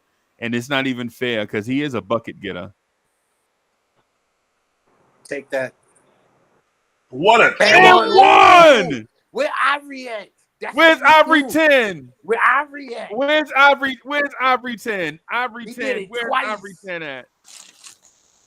That's just double. Whoop. And now Sacramento's got to march up the court. They don't have any timeouts. That's twice he did that. Yo, where Ivory 10 at? Up by Ivory 3. 10. We're calling you out on playback TV. So a few people called you out on playback TV, bro. What did he say? He was saying He said he was supposed to be in the halftime. He said Kolick wasn't ready. He said Kolick is a year away. Kolick ain't worth. He said Payne. He actually said Payne is going to start over McBride. Yes, we win. We won? Oh!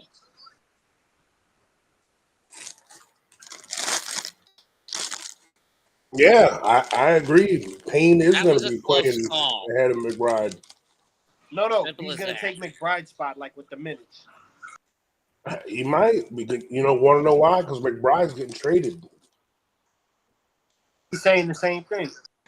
We arguing about 12 minutes. You know that, right? Exactly. I ain't arguing about nothing. Do you forget that Dante DiVincenzo and Hart, who's supposed to be playing the 2 and I'm 3, getting out of here, Freezy. have those Go minutes? get some grub. All right, boss. See,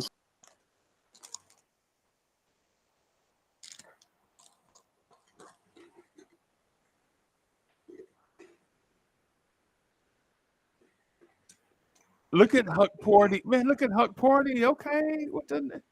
Yo, he hit that over 4 kings or 3 kings. Or no, 1 king. 2 kings. No, yep, there's 2 kings.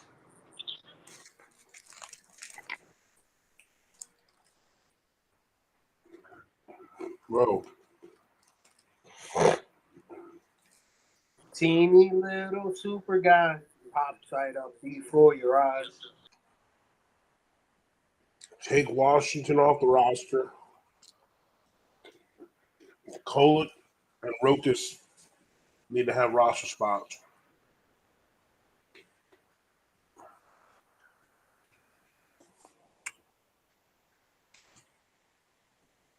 You can't coach vision,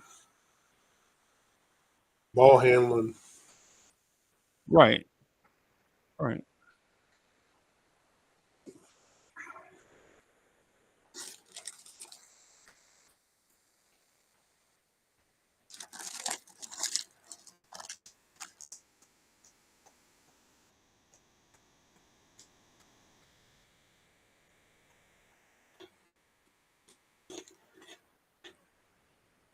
Hey, I like this kid, bro.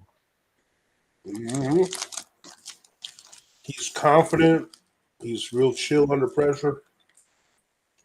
He hit that free throw like nothing.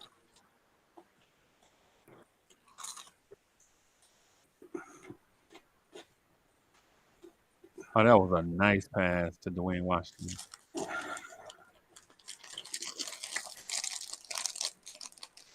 I don't know how he got that in.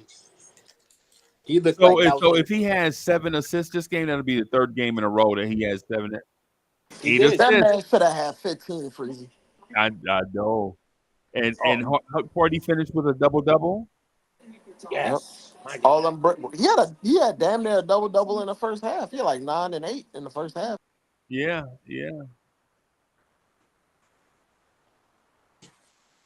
All right, let me turn this. I'm gonna turn the stage down a little bit.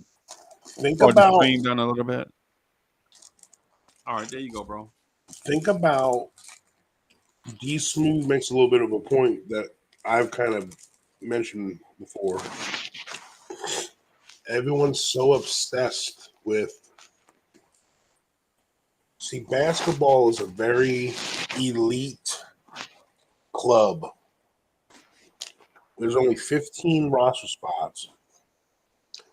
And each year, as far as the draft goes, you're talking only 60 guys get drafted, right?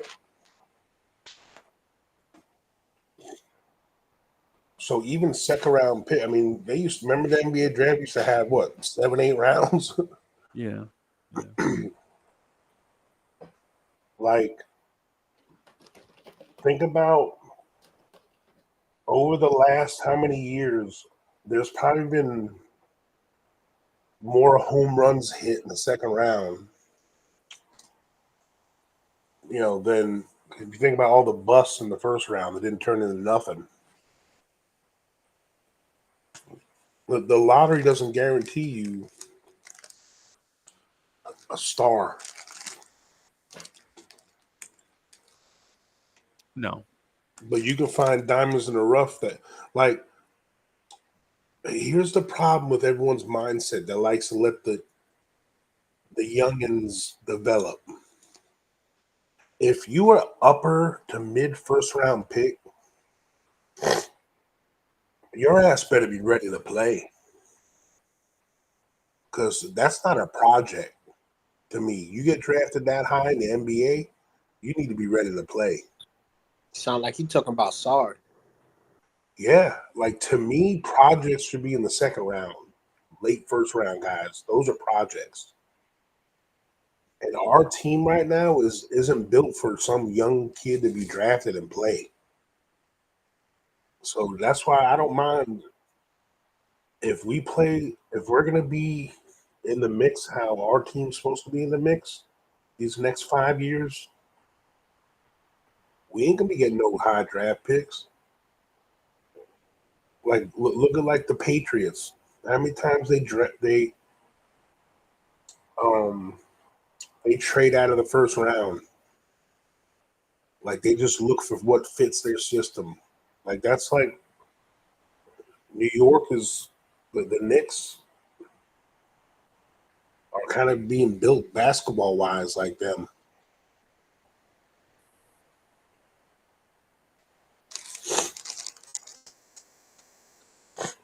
Okay. Tyler, the Creator, Cole at Jersey.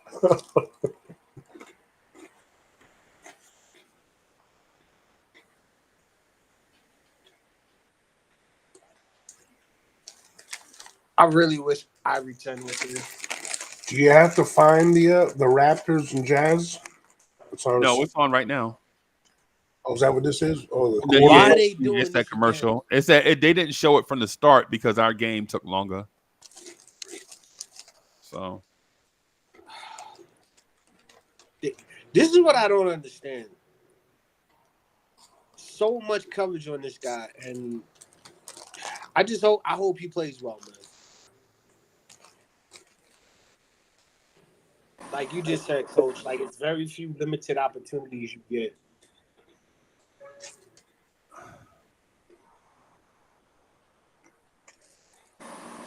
I'll say this, Freezy. Here's Ivory 10. The draft rights for Rokas are gonna look real nice in that trade for that Utah Jazz center. I was thinking Washington instead of Rokas. I was thinking Washington. Nobody wants Washington, man. What do you mean? Man, a man could dream, okay, Dre? Nobody wants that, man. Nobody wants it. There's a reason why he doesn't have an NBA contract right now. I know. A man can dream, though. yeah. So hey, just real quick, I'm just trying to ensure that we get the Sacramento game. I mean the Utah game. So just bear with me, man. Y'all Walker go ahead. Kessler is out for the rest of the summer league. By the way, they only brought him in for the Utah run. Oh, for real? Okay. Yeah, because Utah has their own like summer league of like 3 or 4 games. Okay. They only let him play at home, and then they just sat him Oh, out in man. Vegas. So we extended the invite to Ivory 10, but he didn't show. So He just said in the chat he's hitting the link. He actually would have been fine on here because there's enough people up here that agree with him. yeah, no, I got the ad. I'm looking at the admin stuff right now. I got that. Oh, there he is. Ivory 10 in the building. Salute. Salute, Ivory. You got the. Gotta unmute yourself. He's probably new to the app, so he's probably got to put the permissions on and everything. Yeah, just figure some stuff. Yeah, he probably just got to figure some stuff out. So, yeah. Every time I hear that, it reminds me of Martin. Yeah, it says permission denied. Come on, man. Did you become a member of the channel? Ivory, did you become a member of the channel?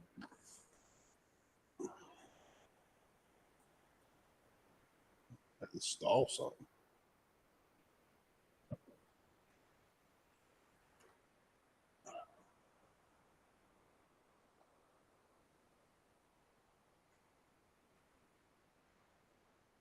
Because we have everything. We have everything set here on my end.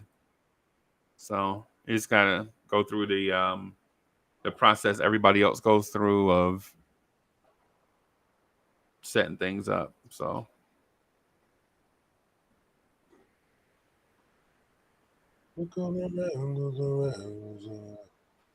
Dre, you said that Walker Kessler is out for the rest of the summer league.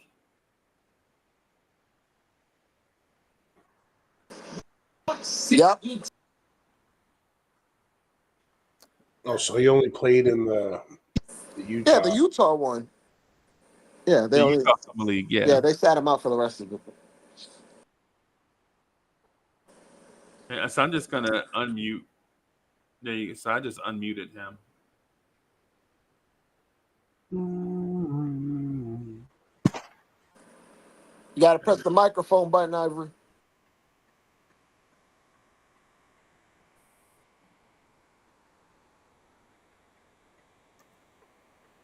Salute to all our people on YouTube watching also.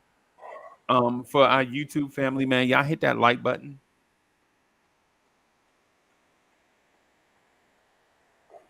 So it's like, there are 488 views and 29 likes, y'all. Go ahead and hit that like button. Shireman. Okay. So this is Celtics versus Charlotte. Cone Dottie only had 2 points. Yeah.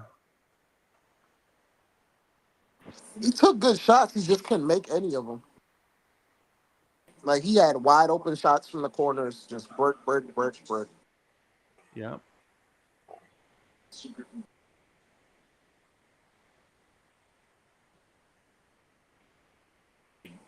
Couple times he tried to dribble in traffic and he didn't realize there isn't as much space as he thought there was. Just dribbled right into another defender.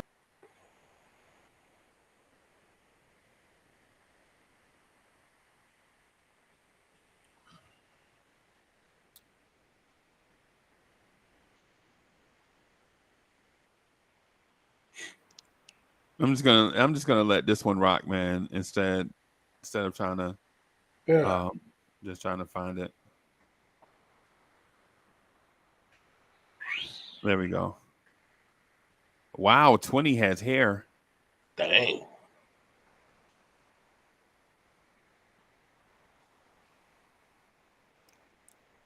So Dre, what did you see that you didn't like today?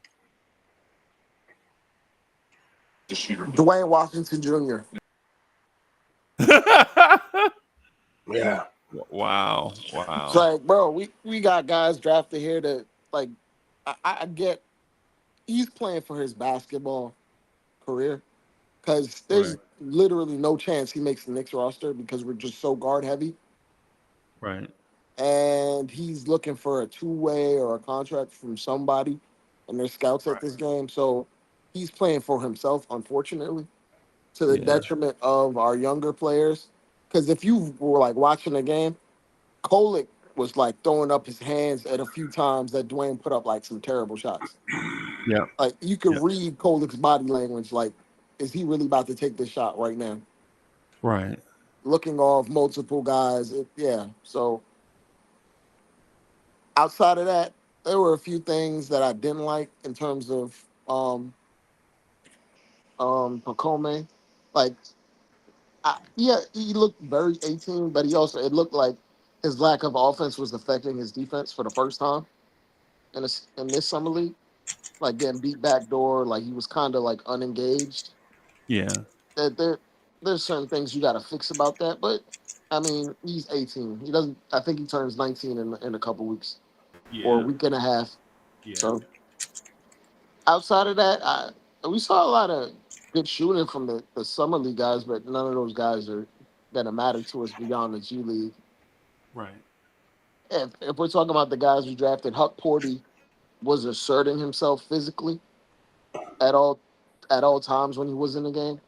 Sometimes he would set screens, he'd get called for an illegal screen, even though it kind of looked like a clean screen a few of those times. Yeah. Yeah. But he was physically assertive, and if we're talking about what Tom Thibodeau likes in his bigs, he likes his bigs to not back down, show high energy, have an extremely high motor. I didn't like that shot he took at the end where he went with his offhand in a time like that, but it is what it is. Yeah. Yeah, that's Pacome has to figure it out, but I I like a lot what I saw out of Kolek. Yeah. Kolek is a floor general for sure. Yeah. He, ma- Joker Bitus to me looked. he looked very crisp. Like Wow. he looked like he'd been playing professionally like up until he got here. Yeah. Like he was just in a tournament. So like he looked like he was just playing. So he was getting to all his spots. He was doing everything he needed to do. It looked like the game was moving in slow motion for him, offensively. Right. I liked a lot, but we already gave Kolek a contract, so Jokovitis is looking like draft rights in a deal. Like his draft rights is gonna go to somebody at some point. I don't know, bro. I'm on a different thing than y'all on that. I don't think I can't envision the Knicks trading their 14th man to get the 11th man. To me, Who's that the sounds 11th man? whoever you trade him for. No, he's gonna be whatever. He might be included in whatever deal as a sweetener for that big that we want. That's what I meant. Like I'm not trading for an 11th man.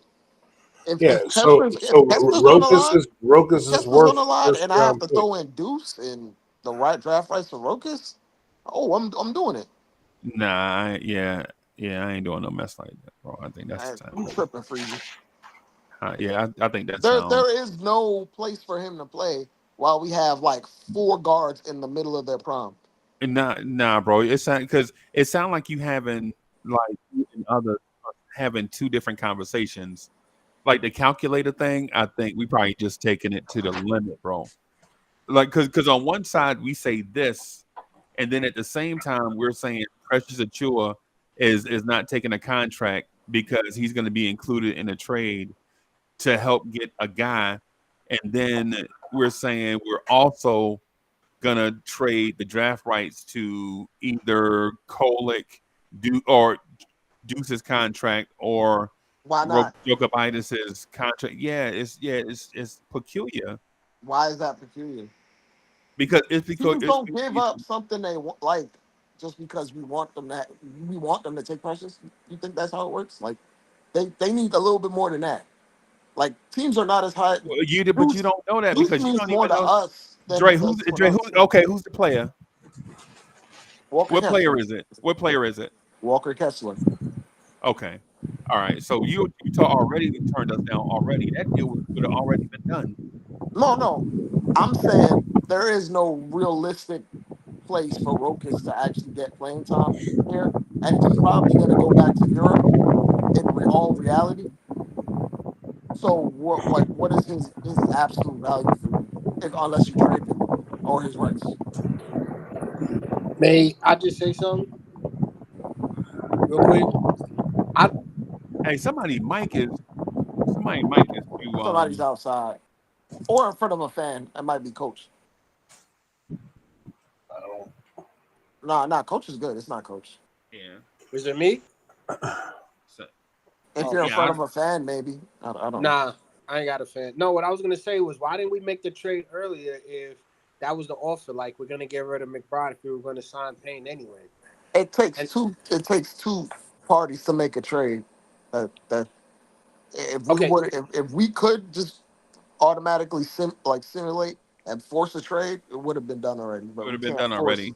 we Right. can't yeah, force teams to want us to trade something that we want just because we want it. Right. I'm just saying if we're now gonna trade McBride, whether later in the season or whatever, I'm just saying I felt that we would have done the trade already. Maybe not forced it, but found someone to where we would have traded him and then signed Cameron Payne, and then still had the cap space because Payne ain't even hit our mid-level extension. So that Cameron $5 million, Payne is a veteran's minimum, so he doesn't even equate to anything that we're yeah, doing. that's what Yeah. I'm saying. So for me, I could understand us holding him and trading McBride because he's still under contract this season and next. But I'm just saying I thought it would have been earlier before we signed Payne. Trades I don't don't have agree to with it though. happen. Trades don't have to happen until whenever they whatever. Yeah. Like Danny Ainge Like, traded okay, Donovan Mitchell in August, man. Like okay. Like, here's the thing I'm saying. If we was gonna trade, because to me, I think if we were gonna trade McBride, whatever we offered Chicago for Alex Caruso, we should have just thrown McBride in there, and then could have used what we have now and signed it. You see what I'm saying? Like, we could it have got takes two something better than sides. Payne. It takes two sides to Yeah, make a and deal. I yeah, know, In and but I'm Chicago, saying, like Deuce McBride Deuce McBride is not more valuable than the kid from OKC that they got. Let's just be real. right. He's To not. Chicago. To Chicago. Chicago wants a 6'7" point guard, bro. Exactly. That's what they want. And it's not just Lonzo Ball. Before that, they had um Tomas Satoransky at 6'7" playing point guard. That's what they want. That's why the Josh Giddey thing is appealing to them, because he fits an archetype that they want. Like I said, It's the reason why they drafted Dalen Terry out of Arizona. Deuce McBride's value is based on the fact he's not making a whole lot. If you're looking at him from face value, like a 6'1" off guard that can't really initiate, a lot of teams don't really care about that. Like, to be absolutely honest, Deuce is probably the filler or the sweetener in a trade if it were to happen. He's not going to be the main thing. Yeah. Like, the draft picks are going to be the main thing. And for So that what? reason, that's why I'm saying the last 3 or 4 times I came on, what we're saying is the two coaches. We were talking the last 4, 5, 6 times that I've gone live on one platform or another. The conversation is either the 2 protected picks from Washington and the Pistons, Deuce McBride, Tyler Kolek, or Rokas Jokovitis. Right? That's been the compensation. And for me, I'm saying what center out there that's going to play about 28 minutes is worth 1 or 2 or all of that right now that you can get. And in my mind, nobody. Well, you Yeah, gotta understand. Nick Richards isn't worth all of that. And if you value what Walker Kessler can do, and you're talking about who the actual guy you're dealing with, then it might be worth it to you. I don't know. Whoever this person's going to be, though, they're Oh, more than and just, Precious Achiuwa, I'm sorry. they're more than just someone that's going to play 28 minutes. They're going to be someone that might have to start if Mitch goes down. Yeah, like Mitch averages 30-something games out every year for his career. At least 30. So, like, that's the other thing. So, therefore, the value of this quote-unquote backup is got to be higher. A quality big. He's got to be a quality big. And I'm sorry, anyone that doesn't think that a first-round pick plus another first-round pick-worthy player, a.k.a. Rokas, or, I mean, even McBride, I guess, that anyone thinks it's any less than that, they don't know NBA value. I mean, starting centers are not cheap, and if you're trying to like get into the market for someone like a Walker Kessler, you're not gonna get him for Deuce McBride and one protected first. Like, no. Not even if it wasn't Danny Ainge, you're not getting him for that. Yeah, they already turned down 2 protected first. Yeah, so and Nick Richards, I understand the point with Nick Richards, like, yeah, you don't overspend for Nick Richards, even though a guy like Tibbs would completely maximize what you get out of him, but you don't pay for that much for him at face value. So it's a tricky thing, and for all we know, it's probably a big that's neither of those two that we're looking at right now, trying to make a deal. Right. Honestly, it feels like a red herring to me, and I hate to use the Scooby-Doo reference, right? But it feels like a red herring where Knicks fans are chasing something that's probably not even what the front office is thinking. We're just going by rumor, right? We're thinking that we have a spot on the roster that is an obvious need to fill. And the front office may not see it as an obvious need to fill. Well, right? if there's anything that the front office has kind of dictated or told us, like, they spent money on Hartenstein as a backup center. Like, they didn't pay him pennies. So they do value having 2 quality bigs. Right. Now, how they get to those 2 quality bigs, I don't know. Right. But they definitely do value having 2 of them. It's the reason why, even when we had Mitch, we went and got we went and paid Nerlens Noel, even though we paid him after that like $10 million because we value per year. We gave him 3 years, $30 million. Yeah. Yeah, we value the idea of a quality bid. So the front office values that. I don't know how they're going to get to that, and I don't think they have the utmost faith in just playing the season out with Mitchell Robinson as the lone quality center on the team. Unless they think Jericho Sims is that guy, or they think Ariel Huckporty is that guy, which I have doubts, but I could be wrong. Yeah, I think it could be more in line with the Knicks are not in a necessarily in a rush to go get that guy, because if the guy that they are being asked to pay a significant amount for is marginally better than someone they can get after training camp cuts, then why would you pay a significant amount for a guy that's only marginally better? Now, Walker Kessler, from a graphic that I saw on X the other day, is the best rim protector in the NBA. So you'll have to pay a premium price for him because he's 22, 23 years old, and he's on his initial rookie contract with 2 years left. So he's under team control for 2 years. He's an elite at one thing in the NBA already. And you're dealing with a GM that's rebuilding. So he wants everything and something else for a guy. Right. And in my opinion, I think they're waiting to see what they can get from Golden State first for Lauri Markkanen.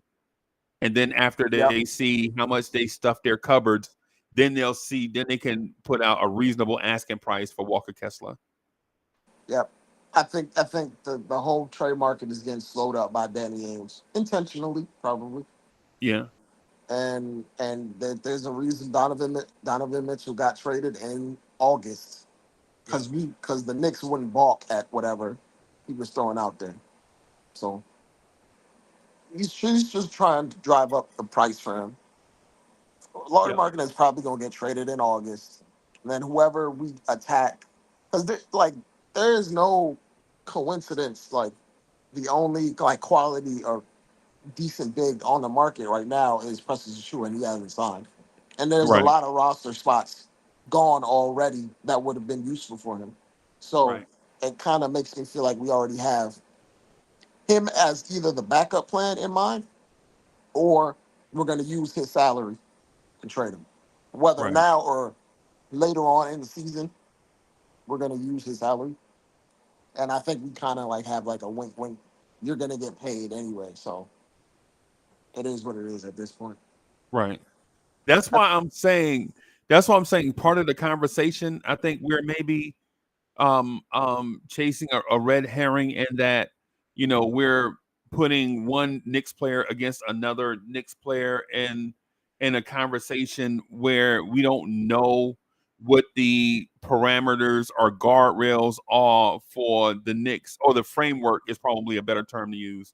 We don't know what the framework is for the Knicks in terms of what they're looking for exactly. And so that's why I'm saying the Cameron Payne versus Deuce versus Kolick versus Jokibitis thing. I think it's so early in the process. I think we should probably just enjoy Knicks basketball for one, and then once the Knicks establish the framework, then I think we can probably speculate as Knicks fans. Right. I initially said it tongue in cheek because I don't think any team would actually trade for Rokus's draft rights right now, even after that game. Yeah. But you actually asked me, so I explained hypothetically how it would play out. I don't think anybody would actually take his rights even just after one good summer league game. Right. And so what I was speaking to is not what you were saying there. Okay. What I'm speaking to is the roster spots. Yeah. Right. So I think we have two left. Yeah. Two possible left. Yeah. So I'm speaking to the roster spot scenario where, since we signed Cameron Payne, all of a sudden we have a new argument brewing as who's going to be the backup to Jalen Brunson. Yeah. Who is clawing for scraps? Because we're talking about barely any minutes at this point.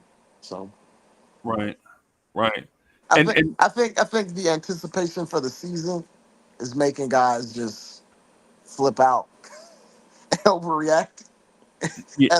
And this front office has shown they have more than enough patience, more than we do. Right. Absolutely. So right. That's where the red herring thing is something's got to happen. And the front office is it's going to happen, but on our terms. Right. And the other thing too, just I wanted to mention, a responsible front office, right, would probably just go into the season, go through training camp, see what this roster really needs, right? Instead of going by summer league results and speculation and things of that sort, they could go through a training camp, a preseason, start of the season type. And then when guys are able to be traded on or after December 15th, make your move. Because by the time December 15th gets here, most teams are going to know if they're going to compete or not. And when teams know that they're not going to be able to compete or not compete, then I think you'll be able to get guys cheaper. I honestly think even a guy like Rashawn Holmes would be a quality pickup for the Knicks, and I think he'd be cheap. And coach, I noticed you watching the Hornets and the Celtics, and this game is trash, bro, compared to the Knicks and Kings. I don't know if you noticed that or not. I don't know if he's tradable yet, because I think is it the Wizards? Somebody gave him a $10 million a year contract. Whoa! Wait a minute, Rashawn Holmes? Yeah, you can look it up. Somebody gave him a contract. That's wild, bro. That's wild, bro. I've been looking at all the current with the current signings, all the depth charts in the NBA. Yeah. Bro, it's slim out there for everybody. Yeah. Backup fives. Yeah, the Wizards gave Rashawn Quality. Holmes 2 years, $25 million. Yeah, it ain't Just worth leave it. that He out. ain't worth it, bro. I don't even think he would fit us money wise anyway. Yeah, no, he ain't worth it. I think Precious is better than him. I'm inclined to agree. Now, if he was making 4 or 5 million, 6 If he was million, yeah. Tibbs would make him a demon. But Yeah. at this current juncture, Has hell no. Zeke 12 Naji million. resigned? Say it again, Freezy. Go ahead. Zeke Naji. I don't know. I think I was asking Coach because Coach has it pulled Oh, up. okay. Say it again. Zeke Naji. Has Zeke Naji signed? Ooh, you know what? I think I saw his name for where I see him.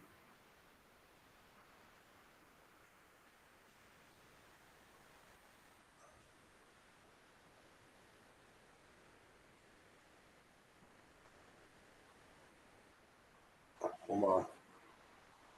Yeah, he's with Denver. Denver re-signed him? Okay. 8.8 million Wow. is making this year. Yeah, they signed him last year at the start of the season. They extended him 8 years. 4 years for 8 million a year. Oh, okay. Okay. So he has 3 more years. Okay. Or four, no, they extended him, so he has 4 more years.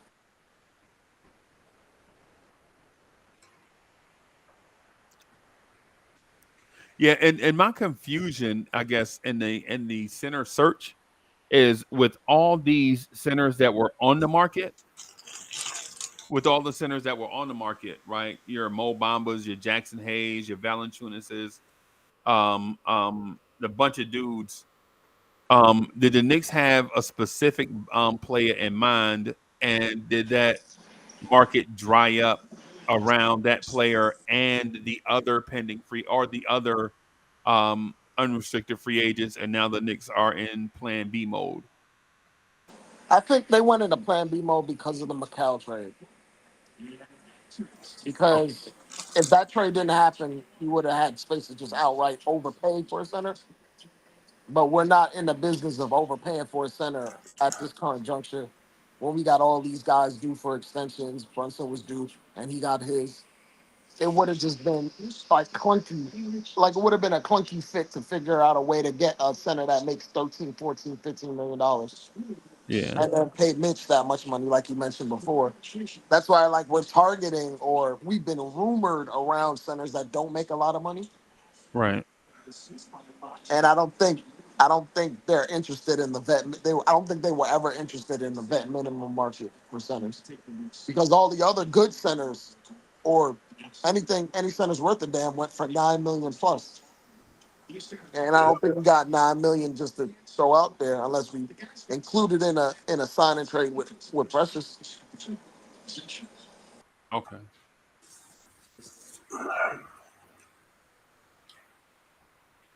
Okay. In the building. Andios is in the building. Because hey man, Freezy, look at the centers that went for vet minimum. I don't think we wanted any parts of them. Nah. No. I don't think so. Um.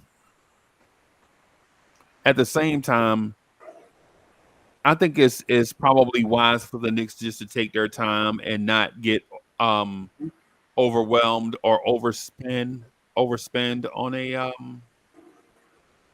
on a center Yeah, because that could be a backup or a starter.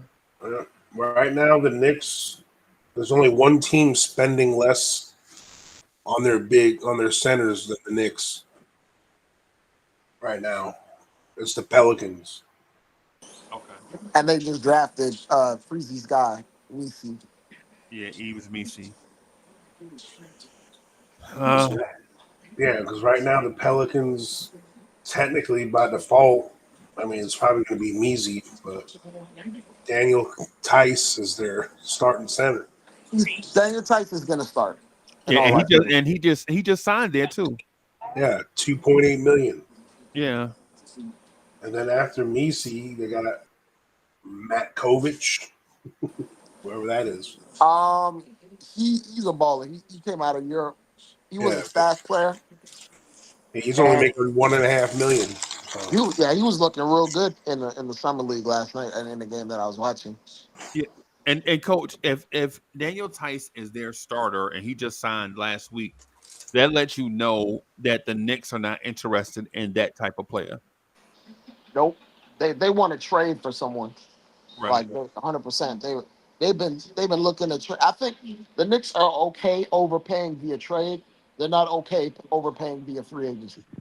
Right. All right.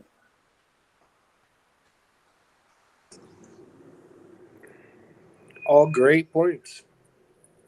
I was just gonna say, what are the guys you think they might bring up while they wait, if they're gonna wait for their best option? Like, you think that you can see Tyler coming in? Who do you see they might bring up? Bring up. If a trade doesn't happen with Precious Achua, they'll just bring him back as the backup Yeah. center. Okay. And live with that until the deadline or whenever they can pull a trigger on a move, which they usually do in like early January, late December. They never Right. wait for the actual deadline. And one of the narratives in the fan base right now too that we talk about, like we've been talking about for the last 4, 5, 6, 7, 8, 9 live streams, is that Knicks fans think that the Knicks are going to play small ball, and who better to play the small ball 5 than Precious Achua, if that's a part of the equation. I know who I'd rather play small ball with. Janet Jackson, Nas Reed. Nas Reed. Oh, okay. They ain't trading that dude.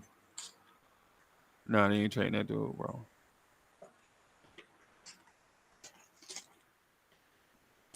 Man, this summer league game right here is, bro. Hot garbage. Yeah, it you're watching this makes me more enthusiastic about our summer league team, bro. Because you're watching probably the worst team in the league play against the best team in the league, and both summer league teams look trash.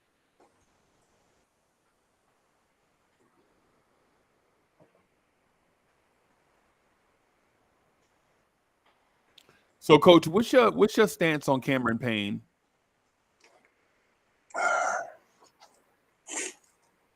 I just think he fits what we're doing as far as attitude, feistiness. Can hit an open 3 if he's left open. He's not going to demand much.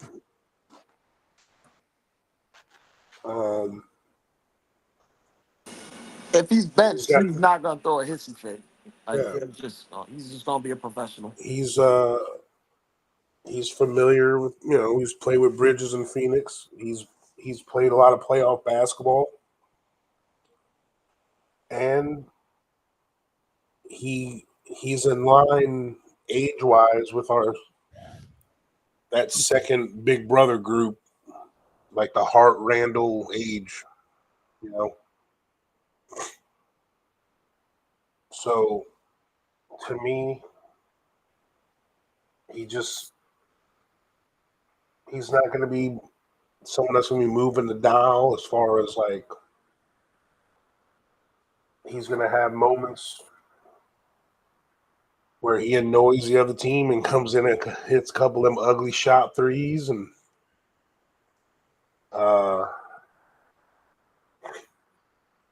it's nice to have guys like that for once instead of going against us.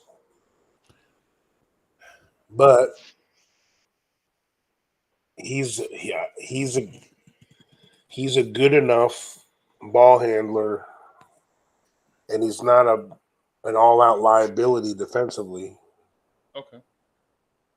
So when you can add a real pro for the vet minimum, that's pretty solid at the average things most NBA rotation level guards should be doing. Right. I mean, I don't know. Okay. But to me, he makes McBride or Rokas or whoever else expendable because, and it's not because I'd rather have campaign than those guys, but he allows us to have expendable pieces to get another important piece we need. Right.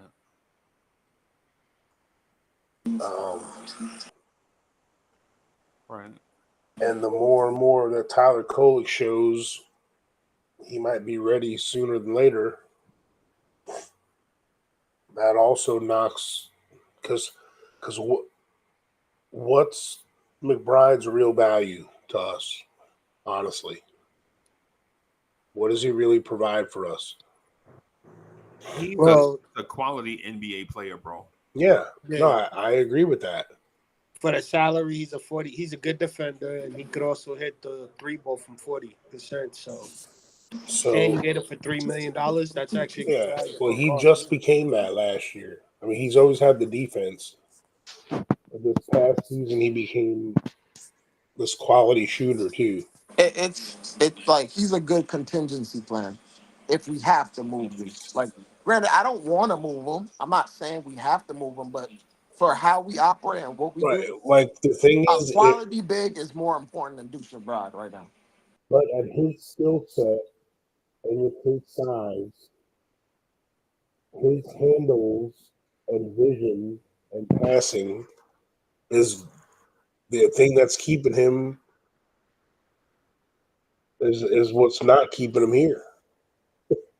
Like if he had those things, we wouldn't be talking about dealing him, and we wouldn't have signed Payne. Because McBride was basically someone with handles and someone that had vision and could run an offense. We wouldn't be having this conversation. He'd be solidified as Jalen Brunson's number 2 until he retires. If he had those traits. He wouldn't be on a $3 million deal, basically. Yeah, that too. Like this would be his last $3 million deal. Yeah. I can honestly say I'm proud of him and his strides and his growth because from what he was from basically year 2 to year 3 is like a revelation in terms of how. A miracle.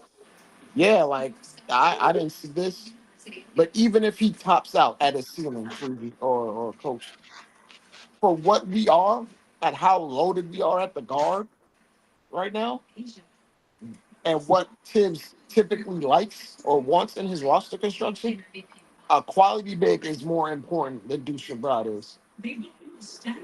Can you believe that you just said that sentence I don't.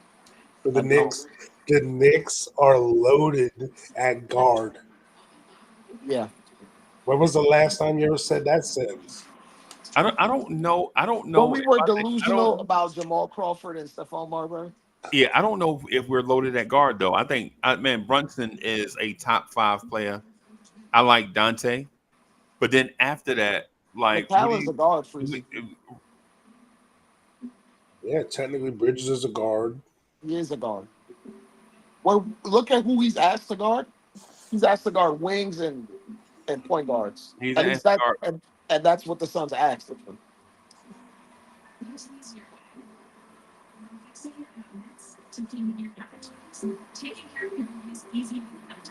I'm willing to wager a whole lot of money. McCall is going to be starting 2 guard at the start of the year. Now he has positional flexibility where he can guard down and guard threes, but he's going to start at the 2. And then we have Josh Hart, and then we have Dante off the bench, and they are quote unquote guards, and they're all off ball guards, just like Deuce is off ball. So at what point are we gonna not minimize like Deuce's. I'm not trying to minimize Deuce's importance, but for how we're built and how Tibbs likes to run his team, and how the fact that our starting center is injury prone, a quality big is by far much more important than what Deuce can bring us in 12 minutes a night. Yeah, If he even gets that. because technically we haven't really established our two best fours are technically going to be in the starting lineup. Yeah. OG Guys we and were starting Randall. with last year in the playoffs are guards that are going to the bench. Yeah. So like technically we still need a backup 4 and 5. Yeah. Like that's who our last two roster spots need to go to. Like that's why I would love to have Precious and a 5. Yeah, I think what y'all, y'all saying that in the summertime, bro. When the season start, I'm gonna remind y'all of this conversation because y'all, come on, bro. To say Mikal Bridges is a guard, bro, come on, man. We gotta What relax. position is he starting at, Frizzy? What position is he listed at? Right, if you let me, if I can finish, My fault. if I can finish, just finish my point. Because you don't know what I'm thinking if you cut me off in like the first 7 words. What I'm saying is Mikal Bridges is an elite top tier multi-dimensional wing player that'll start at guard for us, right? But Mikal Bridges is not going to do guard stuff offensively for us. Like he's not going to create when Jalen Brunson goes to the bench, right? That's one of our points of consternation. He's not a guy that you can slide the point, right? He's not a guy that when teams throw junk defenses at us, like when they blitz Jalen Brunson, Mikal Bridges is not going to be a secondary ball handler creator when teams look to double or blitz Jalen Brunson. Y'all already know that. Like I only have to explain that. Y'all knew that already, right? Josh Hart is definitely not that. Josh Hart is a guard-sized power forward. Y'all know that already, right? When I'm talking about like with our guards, I'm talking about Dante, Jalen Brunson, Cameron Payne, Deuce McBride, Tyler Kolek, Rokas Jokovitis. Those are the guards that I'm talking about, right? I know other guys can be primary. I know guys can ball handle. Like I know Julius Randle can handle the ball and pass, but he's not a guard, right? So when I'm talking about like the guard depth, what I'm saying is I like Dante and I like Cameron Payne and I like Jalen Brunson. I think Jalen Brunson is elite, and I think Dante is an elite in what he does for us, especially. I think Dante has looked the best he's ever looked in his career with the Knicks, right? But I'm just don't feel comfortable with saying just because we added Cameron Payne that our guard issues are solved, right? Because even a lot of Knicks fans will say, you know what, Cameron Payne is going to be a bench guy. Some nights, if he don't play, he won't even be mad. And is that the type of guy? Is that the type of player that we're looking for to solidify our guard depth? And we also admit that at times Deuce McBride has not shown that he can facilitate an offense with Jalen Brunson on the bench. And so we have those. And if we have those questions, then as Knicks fans, I don't know if we can feel comfortable with saying that our guard situation is stacked. And I know it sounds like I'm a Knicks hater. That's not what I'm going for, because I'm super confident in what I see from Tyler Kolek. I think Tyler Kolek can be a much welcome addition to that group, because I do think Tyler Kolek can facilitate on the NBA level when Jalen Brunson goes to the bench. And am I saying he's going to be a star? No. Am I saying he's going to be in the 6 man of the year conversation? No. What I'm saying is in those scrap minutes that Dre mentioned, like those 8 to 12 minutes, I think Tyler Kolek can at least hold it down until Jalen Brunson gets back. And that's probably all we really even needed in the first place. Yeah, because that's what you were when you were That's asking the about point we're Cameron Payne. making, that makes Deuce expendable at that point. I think Cameron Payne is like the bridge to Colin as far as the backup. Oh, okay. I agree. I agree with you. Right there. Like when you say, like what both of y'all said, with the minutes and with the bridge, I agree with y'all on that. But to tell me like, nah, we should just. In my mind, when y'all were talking, I'm thinking like, should we really stay pat at the guard position because of Cameron Payne? Freezy, I'm I gonna be don't. real I with don't. you. Look at the contender backup point guards, and it's not a whole lot better than Payne. I'm just be real with you. I think you're kind of like overreacting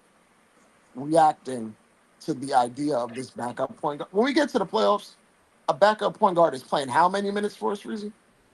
No, see, I think you. Okay, so a contender. Let's say the Dallas Mavericks and Boston Celtics, right? Those are they played for the NBA championship, right? When Payne Luka, Pritchard. Dre. Okay, go ahead, Dre. Go ahead, bro. You got it. I was gonna say Payne Pritchard got benched a lot. Not In Payne. fact, Freezy, Payne Pritchard only Payton made Pritchard half is court not shots there. in the Payton finals. Pritchard is not again. Let me if I can finish. When Luka goes to the bench, the Dallas Mavericks point guard is Kyrie Irving. Okay. Right? And when the Celtics send Jrue Holiday to the bench, their point guard is Derek White. Right? So when we say this thing like, the backup point guard is not as significant as what we think, I understand what you're saying in a guard rotation, but what I'm saying is we don't have a Kyrie Irving or a Derek White as our off guard that can slide to the point. That was the point that I was making about Mikal Bridges. Mikal Bridges is an elite wing player that's going to play the two for us. I don't disagree with that. I'm not saying that Mikal Bridges is not going to start. He is. But his archetype is not that of Derek White or Kyrie Irving offensively. That's the point that I'm getting at. It's gonna be Randall. I'll be absolutely honest. When Brunson goes to the bench, it'll be creation by committee because Right. Mikal Bridges has I shown. think Dante's gonna bring the ball up a lot. I'm gonna say like Mikal has shown the ability to initiate far better than Mikal has. I mean, far better than Deuce has in his career. Right. Yep. I agree. I agree with you. I agree with you. And Randall has done that too. So it's gonna be one of these things where two of Randall, Mikal, and Brunson are gonna be on the court at all times. Yep. Two of those are gonna be on the court at all times. So when we talk about like having a guard rotation at that or like a backup point guard that might be as important, the initiation like it won't be as big of a problem when you have two guys that can shoulder the load together at the same time at all times. And that's the strong point that Mikal brought to this team that we didn't have. Where Brunson or Randall got off the court, we only had one of them. Now we have two guys that can be potential creators. And when you have two of them, it lightens the load where they're not even seeing double teams when they're the lone guy on the court. Right. You know who we haven't talked about much as far as a target? I think someone might have mentioned him here and there, but then his name drifted away. But and the thing is, he hasn't had a chance to play really any minutes since he did that 1 year with the Lakers pretty good. Or not the Lakers. Yeah, I think it was the Lakers. That Thomas Bryant.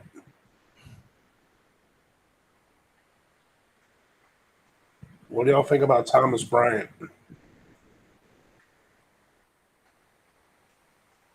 I mean, I'm not saying he's like this sexy, oh, that's the one answer. But man, I've seen him do some pretty good things in the season. And he just hadn't had a chance to get minutes since then. Like, the Heat just hasn't played him.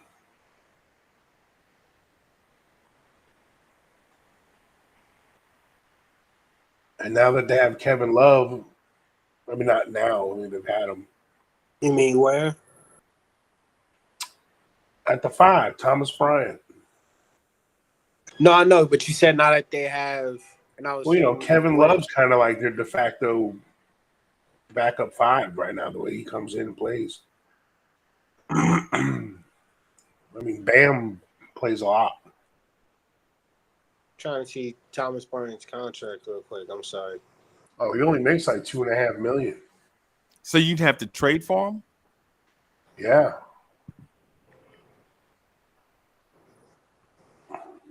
I know I don't want to help the Heat. Yeah, $2.8 million.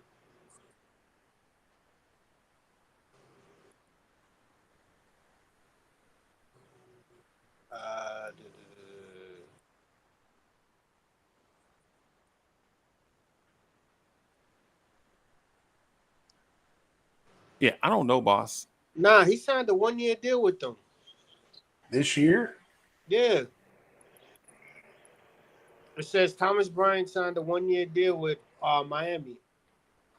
$2.8 million guaranteed. Oh. That's like the same thing we did with Payne. Just now? It's on where is it? Hold on. Sports Track. Spot Track, my fault. Let me check if this is legit. Is this on Spot Track?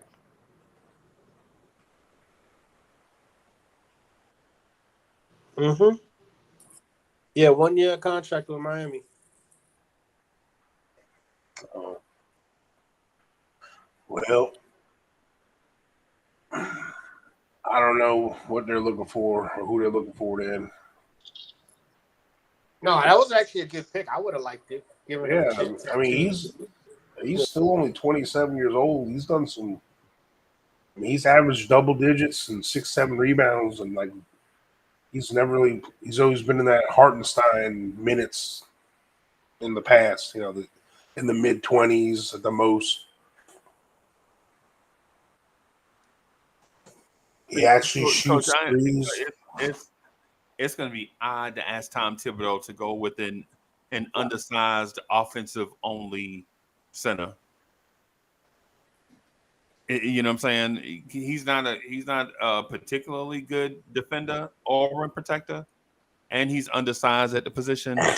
Yeah, unless you just like lefties. If you just like lefties, bro, man, bring them on. I mean, the Knicks seem to. Yeah. I mean, he's 6'10" with a 7'6" wingspan. But I know he's not known for being a rim protector. But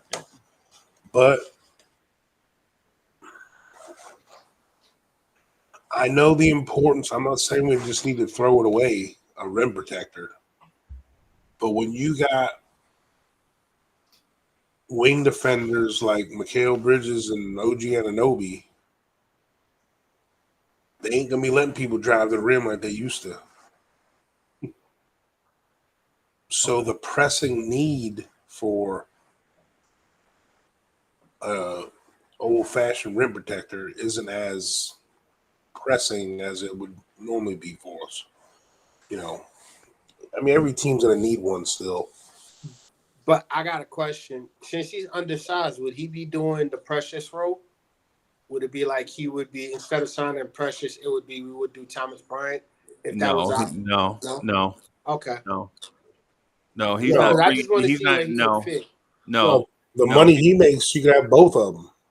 Yeah, he's not bringing you precious, mature defensive energy at all. No. What I was saying is to replace him offensively, like replace what Precious was doing with the small ball, but just have that as on the offensive side as opposed to. This guy can make threes too.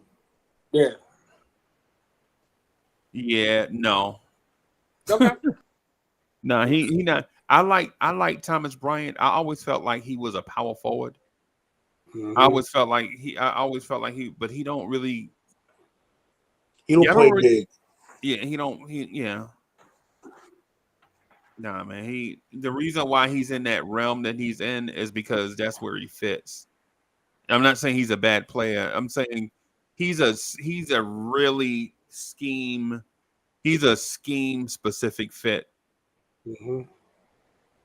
You know, I mean, if we're just like looking for just bodies, then I would say Willie Cauley-Stein is still out there. Yeah, but here's the thing. And look, I know this is blasphemy to all the Mitch lovers out there, and I love Mitch too. We need to look at the landscape of who we got to beat to get out of the East, right? Yeah. If you look at the landscape now of all the fives that our center has to cover, they have to cover Embiid out on the perimeter, Porzingis, Miles Turner, and Brook Lopez. Wendell Carter. Bam Adebayo. Bam's the only one. Hey man, you saw the scrimmage today. That man was putting up the threes. No, but like as far as out of those other five, you're looking at we need a center that can get on the perimeter and cover some guys, man. And Mitch can do a lot of things, but he's not good that's at not his cup of tea. Second stretch. Yeah. And I don't think in terms of scheme, I don't think the Knicks have to worry about that, bro. I think that's the opposite of what the Knicks have to worry about. Like defense isn't always one position guards the other position. Well, what happens is because those other teams are doing that, they're not taking advantage of their said big. Because when they do that, we can have OG or Randall cover one of them out there on the perimeter, and then that's what I'm saying about the scheme. Like you can have if Porzingis is out in space in 3, why not have OG, an elite perimeter defender, guard a big out there, right? And then that means they're small, which would be Jason Tatum, could be guarded by one of our bigger players on the floor. And I know that sounds like, man, I don't know if I want Randall or Mitch or somebody guarding Jason Tatum. But when you think about who Jason Tatum is, bro, at some point you got to pick your poison, bro. You can't let Porzingis hit 6 threes and Jason Tatum go off for 37. Right? If Jason Tatum goes off for 41 and Porzingis only hits 1 3, I think I like that matchup. Mm-hmm. Cause it was like, you remember. Well, Freezy, I'll say this to that point. If Porzingis only hits 1 3 because you're checking him, that means Jaylen Brown and Drew Holiday and Derek White are basically having a free go a one-on-one defense, which is their whole plan to do against most teams. Granted, now we have the wing defenders to withstand a lot of that. Right. I don't know if we can tolerate a screen and roll game with Brunson and Mitchell Robinson over and over though. But we'll have to see. You mean defending that or offensively? Defending that. Okay. Like there'll be times where whoever's Randall's man, or they'll have Randall's man come up and run pick and roll with Kristaps and Mitch, and then try to create havoc that way, get a one-on-one for an isolation, attack the rim because no one's underneath the rim. It's the problems that they pose. Now we have the defensive versatility to combat that and make them uncomfortable, and we have some offensive versatility to cause them problems in terms of Randall. So it's going to be a chess. It's going to be a chess match. I think. It's going to be a chess match. The reason why I bring that up is because at times you see Drew Holiday guard Julius Randle. I don't. Yeah. I think, but it's a scheme thing that we see Alex Caruso guard Julius Randle out on the perimeter. Yep. You know what I'm saying? That's what I'm saying. Like, just because a bigger player is on the perimeter doesn't mean you have to have your bigger guy guard him on the perimeter because the big guy is on the perimeter. Yeah, I understand that. You can hypothetically you could switch like Randall onto Kristaps, but that would be Mitch on like a guard, and you don't want that either. So that's and that's the worst case scenario. The worst case scenario is on the other side of the floor, they have Derek White being guarded by Mitchell Robinson. But by the time you pass the ball over to that side of the floor, I think your defense can reset. Right? That's what I'm thinking. That's what I'm thinking in my mind. Right? It's Coach. Like I'll give an example. Coach, this morning I watched the NFC Championship game, the Rams and the Greatest Show on Turf and the Vikings. You remember that? Remember that one where they scored like 80 points altogether, like 85 points? What happened was the Rams were like, "Yo, we'll let you run Robert Smith all game, but we're going to try to shut down Randy Moss and Chris Carter." Now, did they shut down Randy Moss and Chris Carter? No, right? But that was their game plan. But they let Robert Smith have his way, and the Vikings wasn't patient enough to let Robert Smith have his way because they wanted to throw it. Mm-hmm. The Vikings had a quarterback named Jeff. Y'all remember Jeff George? A little bit before my time. Yeah. I was gonna say, like it like the defensive scheme can be done because when you just looked at the finals alone, even though granted Kristaps gave them a lot of issues in terms of when he did play, in the minutes that he didn't play, they still had a center out there that spaced the floor. But the Mavericks had a traditional rotation of two legitimate bigs. They were bigs and nothing else. They have some versatility in guarding, but they're not really comfortable in the perimeter. And the reason why the Mavericks lost is because their offense couldn't keep up, not their defense. Their defense was slowing down the Celtics, better than any other team has done consistently throughout the regular season and the postseason. Yeah, because the Celtics had elite wing defense, right? And from 2 through 4, when you have White, Brown, and Tatum, right? And then you have rim protection with Porzingis. Well, Gafford. I mean, not Gafford, but Horford, and the other guy that in game 1, Tillman. Yeah. So and Coach, when you were talking about Thomas Bryant, to the Knicks, him being undersized at 6'10", I'm not saying that Thomas Bryant at 6'10" is undersized because he's 6'10". Thomas Bryant is undersized because he's 6'10" and doesn't play like it. Whereas Xavier Tillman is 6'7" and plays like he's 6'10". Mm-hmm. You feel me? Yeah. That's the thing. That's what I was getting at. Like, not to diminish a point, because would Thomas Bryant be excellent for our floor spacing? Absolutely, I think. Right, in my mind, absolutely. But I think Knicks fans will probably run him out of town on the Greyhound after 20 games because of what happens at the rim, Mm-hmm. and especially if Mitch goes down early and he has to start. I don't know if the Knicks fans have the stomach for that type of center. Whereas if he was in Indiana fans would love it. And back to the campaign thing.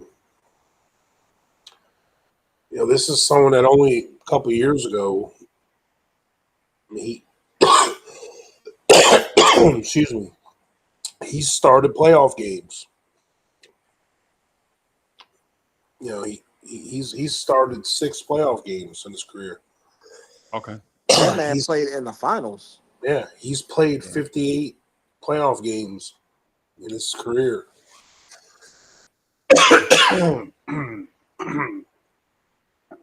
So you can't put you can put value on that. I mean, if anything, I think we got him for a bargain.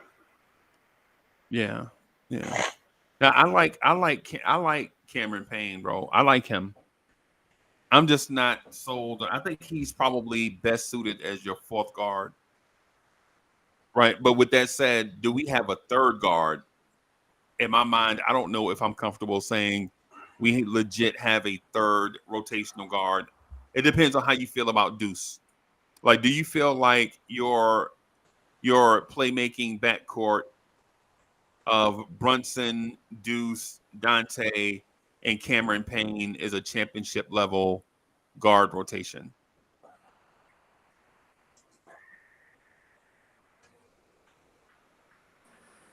Why do you look at it like that? I know why you're looking at it like that, but the reality is Mikal is a guard for us. He's going to be in our guard rotation, whether you like it or not. Yeah, he's a wing player, bro. And he's a better initiator than all those guards that you mentioned. Yeah. Okay. So he's our third guard then? I think personally, I think Dante is a better playmaking guard than he is. Right. And there's no knock on Dante or Mikal Bridges. I think Mikal Bridges is elite. Right.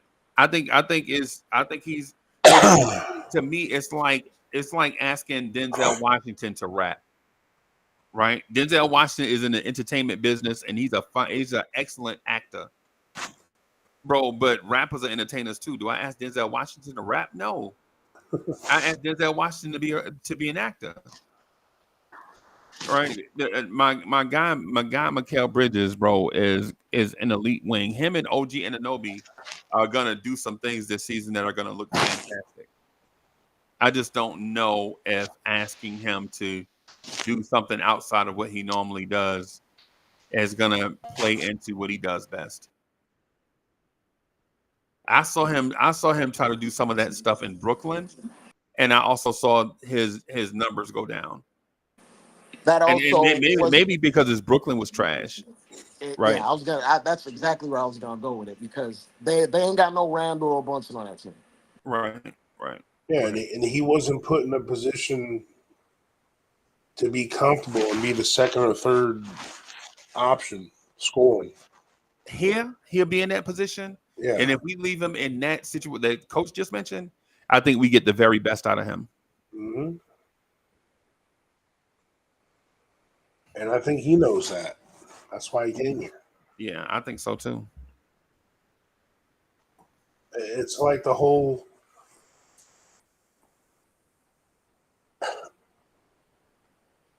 y'all ever watch,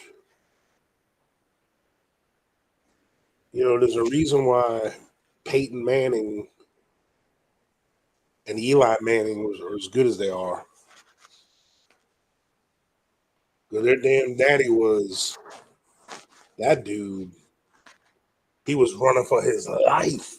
Yep. I mean, he was the only dude on the team. Yeah. And no one ever thinks of Archie Manning as far as historically great quarterbacks. But he had all the tools. Yeah. Plus, he was an athlete. He was ahead of his time. He used to run around, run the ball. And you put Archie Manning on the Colts, he's the best quarterback ever. Yeah. Back then. Or the Packers, instead of him, Bart Starr or Unitas. Or you remember Jim Zorn from the Seahawks? Mm-hmm. He used to throw to Steve Largent. Yeah. Back when they used to be in the AFC. And like Fran Tarkenton for the Vikings. Yeah. So there's a lot of guys that, I mean, look, a lot of people, when they talk about the best ever QBs and all that, they like to talk about Joe Montana. But you put Dan Marino on that team. Ooh. Come on, man. Yeah. And so and coach, and I'm only answering this in a way because that's what the conversation with. I'm not saying that I don't like Cameron Payne because I do like Cameron Payne. As a matter of fact, I'm surprised they signed him after he got arrested 2 weeks ago. Right? Remember he got arrested for giving the cops a fake name, Tyler Smith or Tyler Johnson or whatever he said. But I like Cameron Payne. But if you're down on Deuce, if you don't feel like Deuce McBride is a point guard, do you really want to put Deuce McBride and Cameron Payne on the floor together?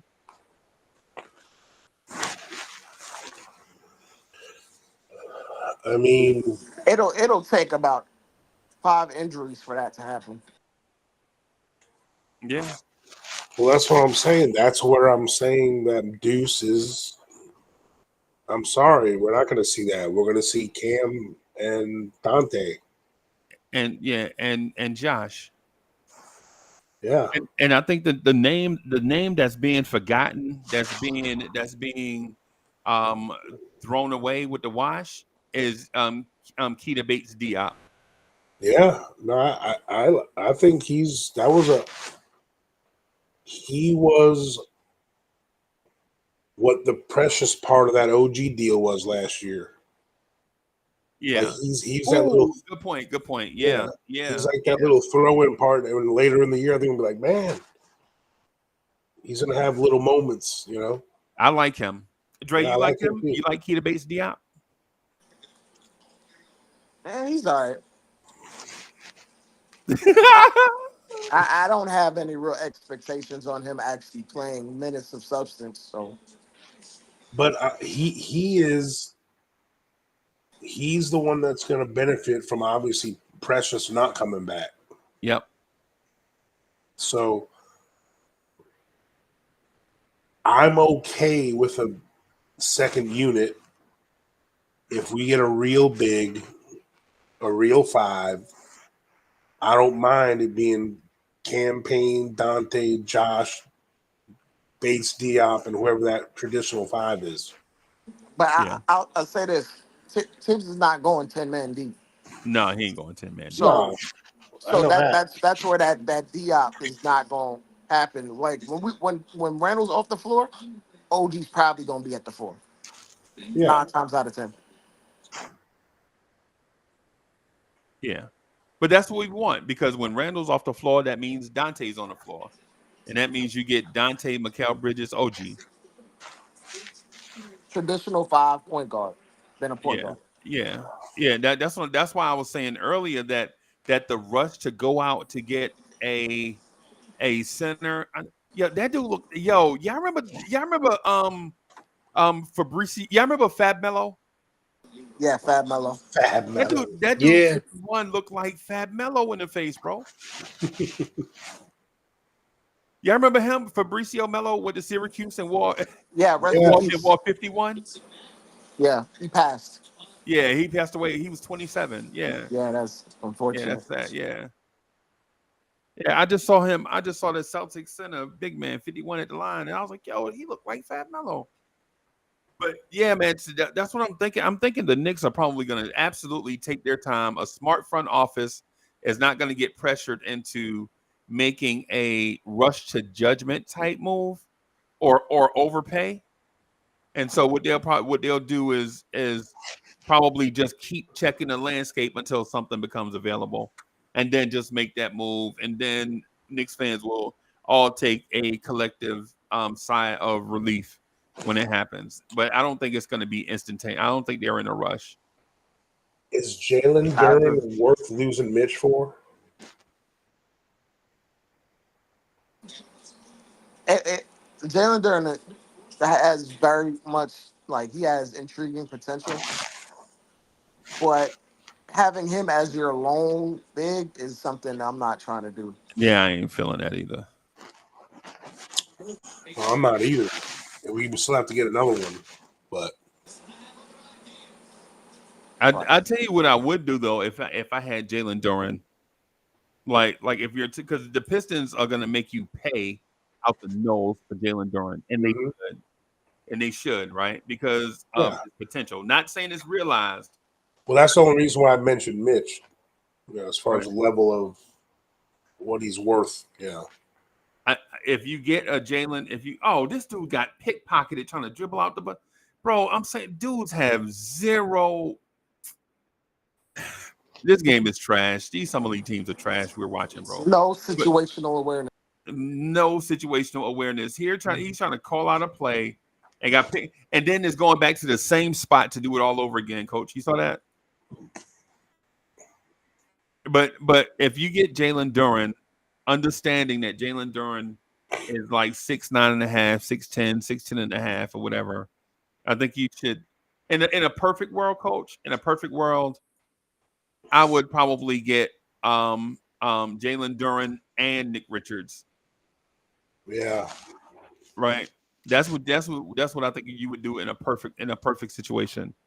Right. But and I'm talking about a perfect situation for Jalen Duren. Now, in a perfect situation for the Knicks, I don't Knicks, know if we can get him. Jalen Durham, no, not Jalen Durham, probably won't. But in a perfect situation for the Knicks, I think you could probably look at doing maybe a pulling off something where you get Nick Richards and Walker Kessler, because I think you can afford both. But I don't think you need to. I don't think you do Nick Richards until after you do Walker Kessler. Mm. In my mind, though, the better center in Charlotte is Mark Williams. And if I'm paying a premium price to Charlotte, I'm legit just holding out for Mark Williams. I'm not holding out for Nick Richards, because Nick Richards is older. He's a little bit more limited than Mark Williams. Mark Williams offers you a high a high rebounding percentage, I think. He's got hands, touch. He's the type that probably best benefits from playing with the Knicks, and the Knicks have benefit for having him being a strong offensive rebounder with decent hands.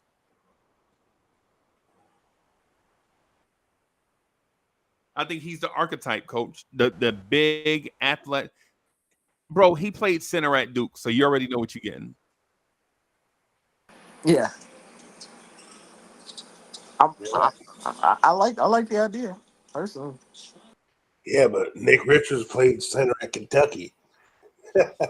Yeah, he played with Kevin Knox. He played with Kevin Knox at SGA. Whatever juice there is to squeeze out of like a Nick Richards, Tibbs is gonna get it. So, Yeah. Like Tibbs will make that man look borderline like an all-star snub if he let him play 35 minutes. Yeah. If he could play 35 minutes too, bro. If he You ever physically seen do him it. play?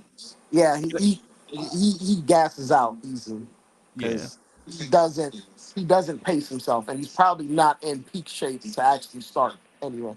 But he plays hard though, bro. Yeah. That dude play hard, man. He's big. Yeah, that dude play hard. He's a bro. legit big. Yeah, I saw him live dive for a loose ball, and I just knew he was hurt, bro. Yeah, I was like, yo, 7 foot is not really supposed to be diving for loose balls, bro. You gotta let those little cats do it. So, yeah. Yeah, I just.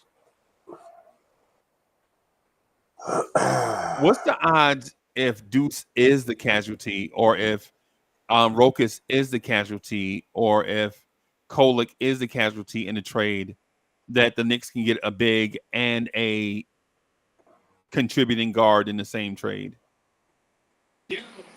Unlikely. To me, I think it's unlikely to get both. Okay. I don't think those guys hold enough value between themselves to get you two players back. Like, we're gonna be arguing, and we're gonna probably send out 2 guys to get one. Right. I think eventually on this roster,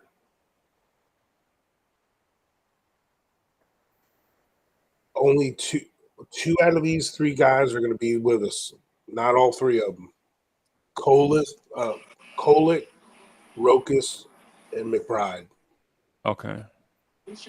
I think 2 out of those 3 guys are going to end up on this roster. Okay.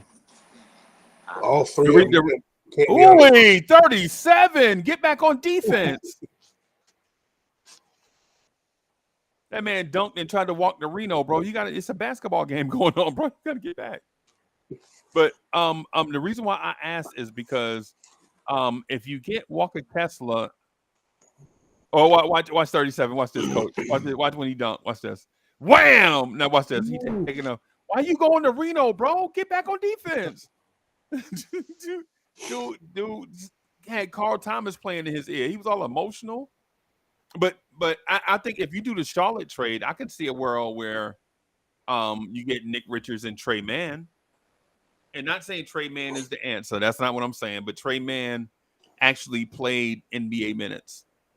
Right. And I'm not looking for Trey Man. I'm saying I think Charlotte may be willing to part with him. Or what's the other guy, Dre? What's the other guy that's been a bust for them? For who? The other guy that was a bust, the bust out of Connecticut. Connect for what team? Like Charlotte. Nick Oh, Smith. what position he play? No, No, not Nick Book Night. James Book Night. James Knight, yeah. He ain't never on the team. Yeah, I don't think he's on the They team cut him? at all. He ain't there. Oh wow. He would be a prime summer league guy, and I haven't seen him. He's Yeah, probably I not even. don't think He's probably not in the organization at all. Yeah, I don't think Book Night is even better than Kolick right now, bro. It's a shame because that kid has a lot of talent. Still does. Yeah, he always looked like Lonzo Trier to me, bro. He's one of those guys that if you don't cater to his skill set, he's just gonna check out. Like Bones. Yeah. Yeah. You know, technically, Taj is on Charlotte right now. Yeah, he signed a 1-year deal. Vet minimum. Yeah. And they need him actually. So Yeah, they need veteran leadership. they actually need vets. Yeah. If you let it up to Tibbs, he would trade for that big man on Charlotte instead of Nick Richards.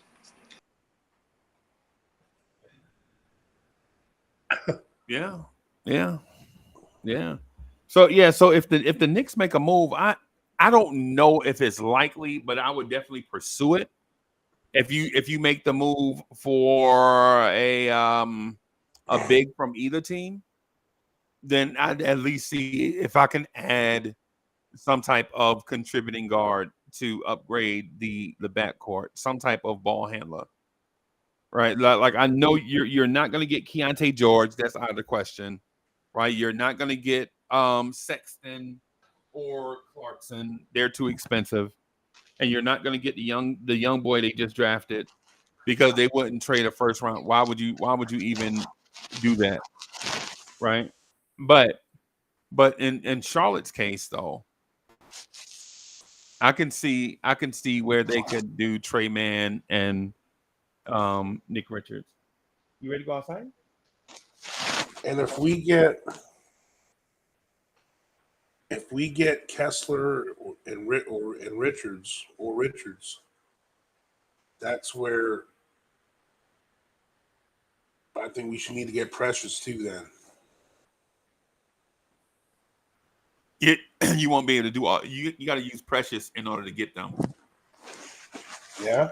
Yeah, you're gonna have to use Precious in order. I think we can afford it if we did Kessler, but not Richards.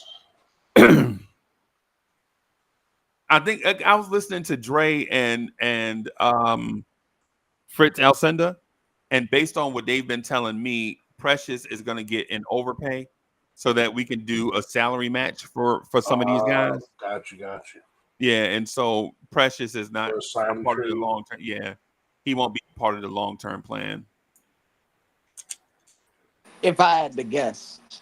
Yeah, we speculating, right? We don't have inside intel. That's because I was going to say at this point, it's got to be that because why would Precious wait this long to sign? Ian Begley. The only reason why he would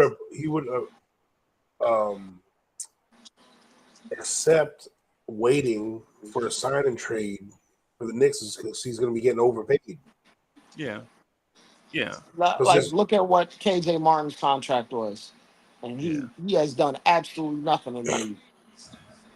KJ Martin got $8 million a year for the next 2 years. And you already know, everybody knows he's why. He's being used as salary matching filler to get traded after December 15th or whatever. For the Calculator Olympics. That's what he got that money for. Yeah. So, yeah. And Ian Begley said the Knicks have been, like, scouring the market for centers that make a nice piece of change or centers that don't make anything at all. In that range, right? Yeah.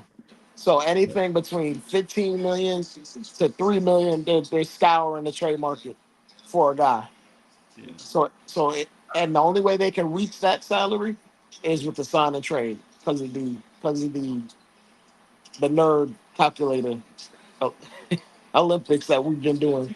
Yeah, yeah. And here's the thing though, with that too. I don't know if there is a guy in that $14 million range at center that the Knicks can get that can fulfill their expectations. I think the guys that they're looking at are at opposite range, at opposite ends of it. It's like Robert Williams, um, um, Beef Stew from Detroit. Walker Kessler is at the other end monetarily, right? And so if you're Mark Williams on his rookie contract, so you're looking at, man, this game is trash, bro. This game is, coach. This game. I love basketball. It's summer league basketball with like no lottery picks on the court right now. So, and the guard play in this game is guards can't get to the rim. They can't penetrate. They can't threaten the defense or the scheme. Right? They can't threaten the scheme or the player. And so it's just like watching. It's like watching a bunch of power forwards, like 5 power forwards on the floor. Is basically what we're watching. So you were watching what I mean? 2018 Knicks? Yeah. See, this is yeah.